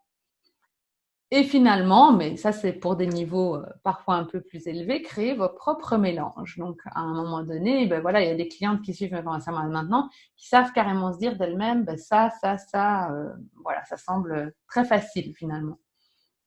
Alors, La formation dont je voulais vous parler du coup ce soir, c'est la formation Maîtriser les bases de l'aromathérapie. Donc, c'est vraiment le premier niveau pour vraiment pouvoir utiliser les huiles essentielles en toute sécurité en connaissant tout finalement. Donc, c'est un condensé vraiment de tout ce que j'ai appris et de tout ce que j'ai vu pendant 15 ans. Et donc, dans cette formation de base, vous avez le module 1 qui est un module découverte de l'aromathérapie. Donc, dans ce module, vous vous reconnaissez si vous entendez beaucoup de choses sur l'aromathérapie, mais vous n'en comprenez pas encore toutes les nuances et subtilités. Mais vous aimeriez tellement vous lancer dans cette formidable aventure, vous ne savez absolument pas par où commencer. Vous êtes ici au bon endroit, puisque c'est ici dans ce module que tout commence et que grâce à cette première étape, vous construirez des fondations solides pour continuer ensuite votre apprentissage. Donc ça, c'est le module 1 qu'on peut faire ensemble. Ensuite, le module 2, qui est hyper important, c'est comment prendre vos huiles essentielles. Donc, dans ce module-là, vous avez déjà bâti maintenant les fondations solides avec le module 1 et on continue l'apprentissage de l'aromathérapie. Donc, on passe à la deuxième étape, c'est que vous avez les huiles essentielles à la maison, vous connaissez les bases de l'aromathérapie, mais quand vient le moment de les utiliser, vous hésitez. Est-ce que je dois l'avaler? À quelle dose? Est-ce que je risque pas de m'intoxiquer? Est-ce que je peux le mettre sur la peau? Est-ce que je dois le diluer? Enfin voilà, vous êtes complètement perdu. Et résultat, de nouveau, vous ne les utilisez pas. Et pourtant, vous aimeriez tellement pouvoir les utiliser plutôt que de les regarder. Et le module 3, donc le module 3, puisqu'il y a 3 modules dans cette formation de maîtrise, c'est vraiment la raison numéro 1 quand je questionne toutes mes clientes qui font qu'elles n'utilisent pas leurs huiles essentielles, c'est que vous avez déjà les huiles essentielles à la maison, que vous savez ce que vous pouvez faire avec chacune d'elles, que vous savez comment vous devez l'administrer, mais que finalement vous n'osez pas, que vous vous posez un tas de questions et que vous avez très peur finalement des toxicités des huiles essentielles. Et donc vous vous dites, mieux vaut ne pas l'utiliser que de m'intoxiquer. Et résultat, le résultat elle-même, c'est que vous les redéposez et vous ne les utilisez pas. Donc ici, ce sera vraiment cette formation pour vraiment pouvoir vous lancer avec sécurité et facilité dans l'aromathérapie. C'est une formation qui dure 2 mois. Et alors, pourquoi est-ce qu'elle est différente des autres formations? Parce que déjà, je connais les huiles essentielles depuis plus de 15 ans, que j'ai développé spécialement pour vous une méthode de formation efficace, spécifique et étape par étape, parce que j'ai vraiment beaucoup réfléchi pour que ce soit le plus facile pour vous. Vous n'aurez pas à réinventer la roue, parce qu'évidemment, toutes les questions que vous vous posez, moi, je me les suis déjà posées et j'ai trouvé les réponses et que j'ai mis tout ça évidemment dans ma méthode pour pouvoir connaître le plus facilement.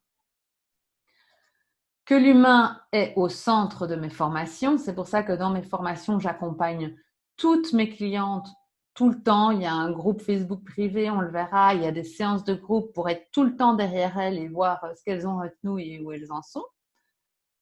Vous gagnerez évidemment beaucoup de temps, vous aurez des résultats très rapides puisque cette formation, en 2 mois, vous êtes tout à fait capable d'utiliser les huiles essentielles.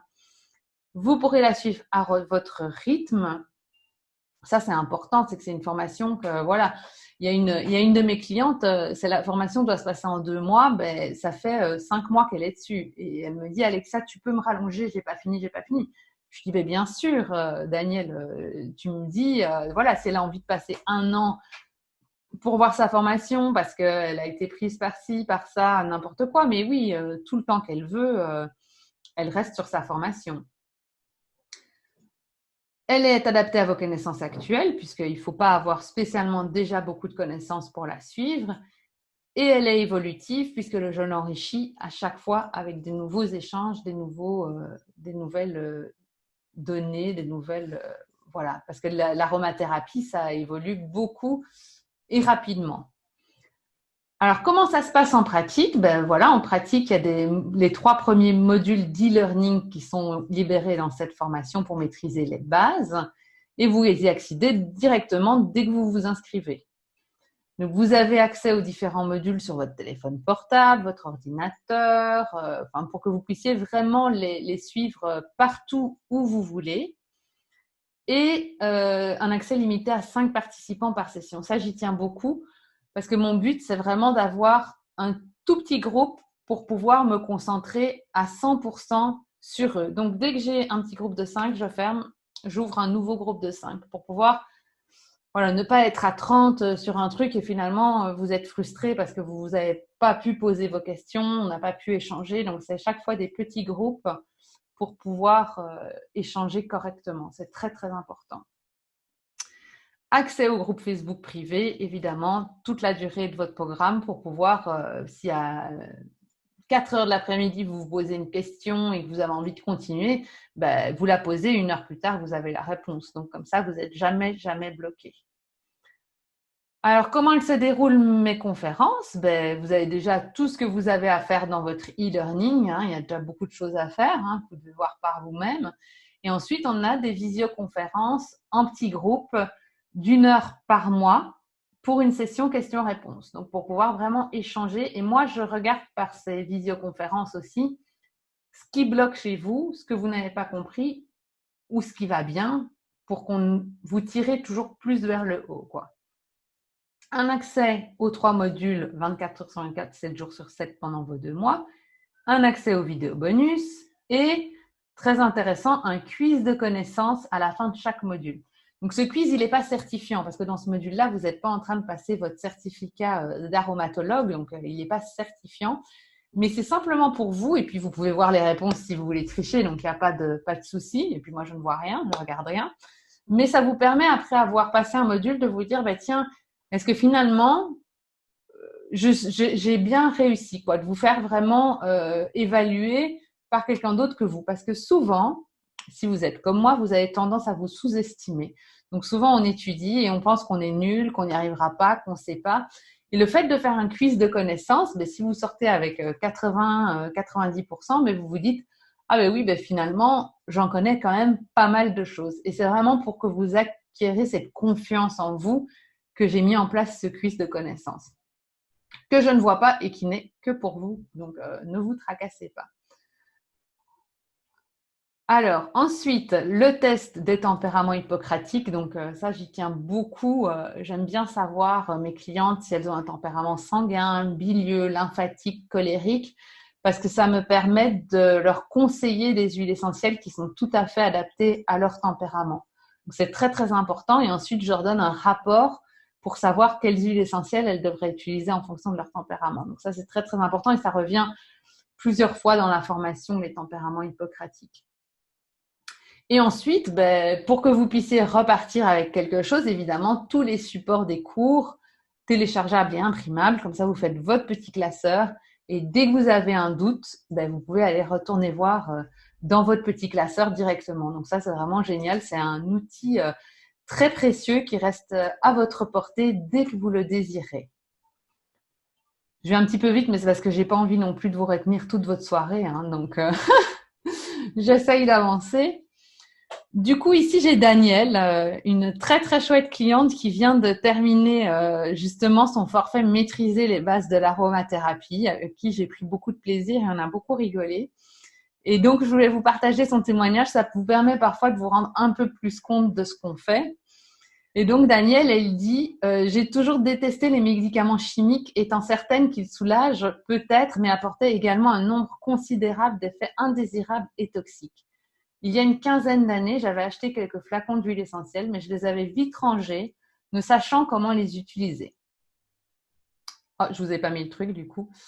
Et puis, j'ai eu connaissance du groupe d'échange Pranazen et je m'y suis inscrite, posant de temps en temps une question. À la même époque, j'ai eu un œdème très douloureux sur le tibia. On m'a conseillé d'y mettre de l'immortel, que je connaissais à peine, et là, miracle. En quelques heures, la douleur avait disparu et l'œdème diminuait de façon impressionnante. Il était donc maintenant grand temps que j'en sache plus sur cette précieuse huile. Hop, je vous le mets pour que vous le voyez. Hop. Je me suis alors inscrite à la formation de base en aromathérapie, module 1, 2, 3. J'ai pu avancer à mon rythme et je viens de terminer. Donc, c'est Daniel dont je vous parlais, j'avais oublié que j'avais mis son témoignage, qui est resté très longtemps sur son module 1, 2, 3. Et au fur et à mesure, je me suis constituée une vraie pharmacie en aromathérapie. Et si je n'y suis pas encore prête à préparer une synergie seule, je pense que je peux dire que j'ai bien évolué. J'ai également regardé en direct ou en différé les précieuses conférences données régulièrement par Alexia. Et cet automne, pour la toute première fois, j'ai fait une cure détox. Il est bien évident que j'ai également boosté à fond mon immunité, suivant ses conseils. Et peut-être est-ce cela qui m'a protégée de la Covid que mon fils avait ramené à la maison. Merci pour tout ce que tu m'as apporté, Alexia. Donc, c'était Daniel, on a vraiment bien échangé et bien rigolé. C'était une cliente très, très chouette, c'est pour ça que j'en ris encore. Donc voilà, je vous ai présenté un peu en quoi consistaient mes formations. Maintenant, vous avez deux choix, hein, et ça, chacun suit les formations à son rythme quand il le désire et quand ça fait du sens pour lui. Donc, soit ne rien faire, continuer comme vous le faites déjà, laisser passer cette chance de faire un bond en avant. Ou alors, si vous voulez, vous offrir les moyens d'utiliser les huiles essentielles dans votre quotidien avec sérénité, vivre une vie plus naturelle et qui a plus de sens pour vous, vivre la vie dont vous avez toujours rêvé. Voilà, en gros. Donc, cette conférence, et là, après, je vais prendre bien mon temps pour répondre aux questions que vous avez eues pendant la conférence. C'est vraiment dans l'état d'esprit, j'espère que j'aurai arrivé à le transmettre, que j'aurai réussi à le transmettre, que j'adore ce que je fais, donc l'aromathérapie, et que c'est vraiment ma quête et que j'ai envie d'aider encore plus les femmes et je veux vous aider à faire la différence dans votre vie parce que je pense qu'on peut la faire avec les huiles essentielles. Et ça, j'y tiens vraiment parce que je sais que c'est des histoires de rencontres et donc en fait, j'ai envie de vous dire ce soir, si l'élan vous vient et si maintenant vous avez envie, que vous vous dites que c'est peut-être le moment, de réserver une séance gratuite. Donc, vous avez vu, l'équipe technique m'a mis maintenant un super QR code. Donc, il paraît que c'est nouveau, c'est très bien. Donc, on peut le scanner et être connecté directement sur la page d'inscription. Donc, c'est pas mal. Et donc, oui, c'est ça. Si l'élan vous vient, si c'est maintenant, n'hésitez pas. C'est vraiment de se rencontrer et de voir aussi si mes formations pourraient vous correspondre. Parce que ça ne correspond pas toujours à tout le monde et ce n'est pas ce que tout le monde recherche. Donc, dans la séance découverte, j'aime bien, en toute transparence, vous faire découvrir mes formations, vous les montrer pour ne pas vous vendre un chat dans un sac. Donc, vraiment, vous montrer en quoi ça consiste, ce qu'on fait. Donc, vous pouvez suivre quelques petits modules pour voir ce que vous en pensez. Il n'y a absolument rien d'engageant dans ces séances découvertes. Ça ne coûte rien. Donc, allez-y comme vous voulez, car c'est vrai que l'inconfort que vous vivez à chercher les informations avant d'utiliser vos huiles essentielles, sans même savoir où trouver l'information, c'est pas très agréable, ou pas pouvoir utiliser les huiles essentielles parce que vous avez peur. Enfin, moi, je trouve ça tellement frustrant ou déprimant.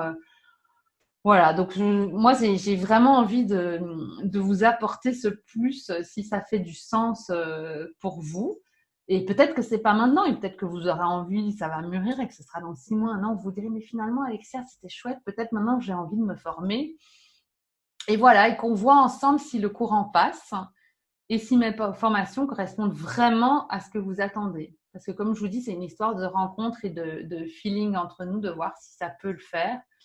Voilà, je vous dis ça vraiment dans l'intention d'aller plus loin que là où vous en êtes aujourd'hui. Parce que moi, comme vous pouvez le constater, je suis une femme plutôt de résultats et d'action et j'ai envie de vous inciter à passer à l'action, évidemment. Voilà, c'est vraiment une invitation et j'aurai le plaisir de vous rencontrer et de vous accompagner si ça fait du sens pour vous. Alors, si vous avez des questions sur la conférence, je suis là pour vous, donc n'hésitez pas, c'est le moment. Et je vais voir si je peux les récupérer parce que là, je suis sur mon PowerPoint. Donc, je vais revenir là pour voir vos questions. Je vais essayer de me mettre en grand. Tac, tac, tac. Désolée de nouveau pour ce petit truc technique. Afficher la grille vidéo, c'est quoi? Non. Alors, les programmes des formations, donc comme on m'avait demandé au début, c'est assez simple puisque il y a mon site internet qui est ici en dessous.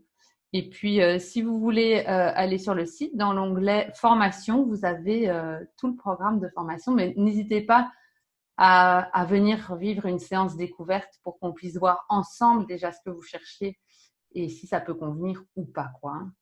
Donc, voilà. Mais c'est vrai que regarder le programme de formation, c'est déjà une bonne chose pour savoir où on va. Alors, les questions. Quel livre sérieux et auteur conseilleriez-vous? Ah, ça c'est une bonne question, Cathy. Alors moi, j'aime bien ma Bible des huiles essentielles de Daniel Festi. Maintenant, c'est très vulgarisé et parfois pas le plus complet. Donc moi, j'utilise beaucoup les livres évidemment de Dominique Baudou, puisque c'est lui qui m'a formée. Et Dominique Baudou, il a vraiment plein de livres. Donc moi, je l'ai plus ici. Moi, j'ai l'aromathérapie familiale, j'en ai plein. Les livres que Dominique Baudou écrit, ils sont vraiment extraordinaires, quoi. Ils sont vraiment hyper sérieux, ils sont vraiment hyper complets. Et moi, j'aime beaucoup, je me réfère souvent à cela. Alors, Monica, sont-elles aussi toxiques pour les poumons? Je ne sais pas quoi, puisque je ne prends pas les questions pendant le live. Donc, vous pouvez reposer la question, il n'y a pas de souci. Excusez-moi, j'ai fait erreur, mais il faut faire attention car certaines peuvent déclarer des crises d'asthme. Ah oui, tout à fait. Donc, on a vu que certaines ne pouvaient pas être utilisées chez l'asthmatique. Hein. Cathy, dites-moi si j'ai répondu par la suite à vos questions, mais de fait, oui, il faut faire attention à certaines huiles essentielles. Pour les huiles essentielles dermocaustiques, il faut diluer à combien de pourcentage? C'est une très belle question, Cathy, parce que ça dépend vraiment de quelle huile essentielle. Donc ça, on le verra vraiment dans le module de formation. Mais par exemple, la cannelle, qui est la plus dermocaustique, on sait qu'on doit la diluer à 10%. L'origan, tout ce qui est phénol, on verra ce que c'est les phénols. Donc, origan compact, sarriette des montagnes, t'as un thymol, donc tous ces phénols, on les diluera à 30%. Tout ce qui va être terpènes, donc les conifères, par exemple, on les diluera à 50%. Les aldéhydes terpéniques, donc lycée citronné, verveine citronnée, lemongrass, on les diluera à 50% aussi. Et donc, c'est vraiment en fonction de la famille à laquelle l'huile essentielle appartient, quel est le constituant majoritaire, si vous voulez, qu'on va regarder à quelle dilution on doit faire. Dites-moi si c'est OK pour les réponses, hein, sinon je continue à répondre. Hein. Séverine, doit-on considérer les personnes atteintes de handicap psychologique ou de déficience intellectuelle au même titre que les personnes âgées pour le dosage des huiles essentielles ou pour les huiles essentielles interdites? Pas spécialement. Il y a des... non, c'est vraiment... sur les déficiences intellectuelles, il n'y a pas vraiment de problème avec ces huiles essentielles-là. Ce serait vraiment plus des gens qui, par période, perdent un peu la tête comme ça. Des gens où on voit que le cerveau est instable. Vous voyez, c'est une question d'instabilité de cerveau. Les gens qui ont des déficiences intellectuelles, si vous voulez, même leur cerveau peut être stable et ils ont des déficiences intellectuelles. Un épileptique, il a un cerveau qui est instable. Une personne qui souffre de démence sénile, elle a un cerveau qui est instable, qui peut vite basculer et perdre, comme on dit, la tête. Dans les déficiences intellectuelles, ce n'est pas le cas. Donc, ce ne sera pas du tout le cas pour les déficiences intellectuelles. Françoise, bonsoir à tous. Catherine, je dois vous laisser. Merci pour ce beau partage avec plaisir. François, je vous remercie. Alexia, avec plaisir. Catherine, bonne soirée. Séverine, merci pour oui, je vous vois et je vous entends. Françoise, je reviendrai vers vous ultérieurement, mais je veux organiser mon planning de début d'année avant de m'inscrire. Mais oui, bien sûr, Françoise. Et je vous rappelle, vous ne devez pas vous inscrire à la formation là, comme ça, maintenant. Moi, ce que je vous propose, c'est vraiment déjà là un premier contact. Vous voyez déjà comment je parle, comment je pense, ce que je dis. Est-ce que du coup, vous me voyez m'écouter pendant des heures à parler des huiles essentielles ou pas? Et alors, de vraiment vous faire découvrir mon monde d'aromathérapie et mes formations pour voir ça aussi, si ça vous convient et si c'est ce que vous pouvez attendre et rechercher. Hein. Donc, avec plaisir pour vous rencontrer.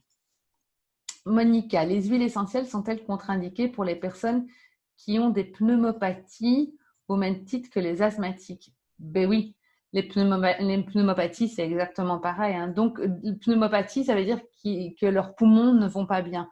Donc, c'est exactement la même chose que l'asthmatique. On fait attention de ne pas donner d'huile essentielle qui peuvent provoquer des bronchospasmes chez les patients qui ont des problèmes aux poumons. Donc, ça, il faut faire vraiment très, très attention. Ouais. Le processus de distillation est-il plus respecté si l'huile essentielle est bio? Ah oui, normalement, enfin moi, tous ceux que... Il y a le truc qui part maintenant. Ah ben je vous ai carrément perdu. Attendez, hop, je vais vous reprendre. Tac, tac, voilà. Hop, je vous ai retrouvé. Ah voilà.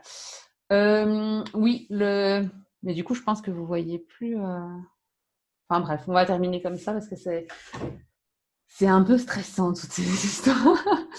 Alors, si le processus de distillation est plus respecté bio, oui. Alors, c'est pas vraiment dans la charte de bio le processus de distillation, mais moi, les distilleries que j'ai vues qui distillent en bio, elles respectent quasi tout le temps, enfin tout le temps, celles que j'ai visitées, en fait, cette charte bio, cette charte, pardon, de qualité. Donc, souvent, la charte de qualité est bien respectée quand l'huile essentielle est bio. Tout à fait. Alors, je pense que je vais... Non, j'ose même pas arrêter le partage ce soir parce que je me dis si j'arrête le partage, je vais tout foirer. Donc, je laisse comme ça parce que c'est pas la grande facilité. Alors, n'hésitez pas, je suis là encore un tout petit peu avec vous, un tout petit peu et plus s'il vous faut, hein, mais parce que je vois que j'ai répondu à toutes les questions. Si vous avez encore quelques questions, n'hésitez pas. En tout cas, moi, j'étais vraiment ravie de partager ma passion et l'aromathérapie avec vous ce soir. Hein. C'est toujours un grand bonheur pour moi. Voilà, donc n'hésitez pas à revenir vers moi si vous voulez participer à une séance découverte pour voir en quoi consistent mes formations. Si vous avez encore quelques questions, n'hésitez pas à les poser ici. Mais donc, je me dis que ça a été quand même assez clair puisqu'il n'y a pas non plus des tas de questions. Donc, je suis contente. Bon, j'ai pas pu être le plus souriante et le plus d'énergie parce que je dois dire que ça m'a un petit peu stressé tous ces problèmes techniques, mais j'espère que vous avez quand même passé une bonne soirée avec moi. En tout cas, moi, j'ai passé vraiment un très, très bon moment, encore une fois, de parler d'aromathérapie avec vous. Voilà. Donc, je vois qu'il n'y a plus du tout de questions. Donc, je vais pouvoir fermer la réunion. C'était très bien et très instructif. Merci. Ben, merci Monica, ça me fait plaisir. Séverine, cela fait 2 fois que je vous suis sur vos conférences et c'est très intéressant. Je suis déjà formée en aroma et j'en apprends encore. Ah ben c'est génial alors. Ah ben super. Ben écoutez, merci pour vos compliments qui me font toujours très très chaud au cœur parce que c'est voilà, les compliments, on les prend toujours, ça fait plaisir et c'est toujours un grand plaisir pour moi d'être avec vous également. Voilà, je vous remercie pour vos petites attentions. Et puis, je vais vous souhaiter une très belle soirée parce que je vois qu'il est déjà 21h52 alors qu'on a commencé à 20h, mais les webinaires, c'est toujours beaucoup plus long que les Facebook Live. Moi, je vous dis rendez-vous pour celles qui veulent sur le groupe d'échange le 15. Et le 1er, alors parce que tous les premiers, il y a quelque chose, le 1er février, on va retrouver Julie qui va nous parler, c'est une nutritionniste qui est très très chouette, qui va nous parler de la détox. Et c'est vraiment génial parce qu'elle va nous expliquer comment avec la nutrition on peut un peu détoxifier après les fêtes. Et moi, je rajouterai bien sûr mes petites huiles essentielles détoxifiantes avec. Ça, c'est un Facebook Live, donc ce ne sera plus un webinaire privé. Donc voilà, je vous souhaite à toutes une très très belle soirée. Khadija qui nous dit, je vous remercie énormément, c'était très enrichissant. Ben, merci Khadija, c'était un réel plaisir pour moi d'être avec vous ce soir. Et puis, je vous dis à très vite, de toute façon, soit sur le groupe, soit dans les formations. Ah ben, je vois qu'il y en a déjà 2 inscrites pour la séance découverte, donc c'est super. On va déjà pouvoir commencer à se rencontrer. Donc, c'était tout ce que je voulais ce soir. Donc, je vous souhaite à toutes une très, très belle soirée et je vous dis à très vite. Merci beaucoup. Merci.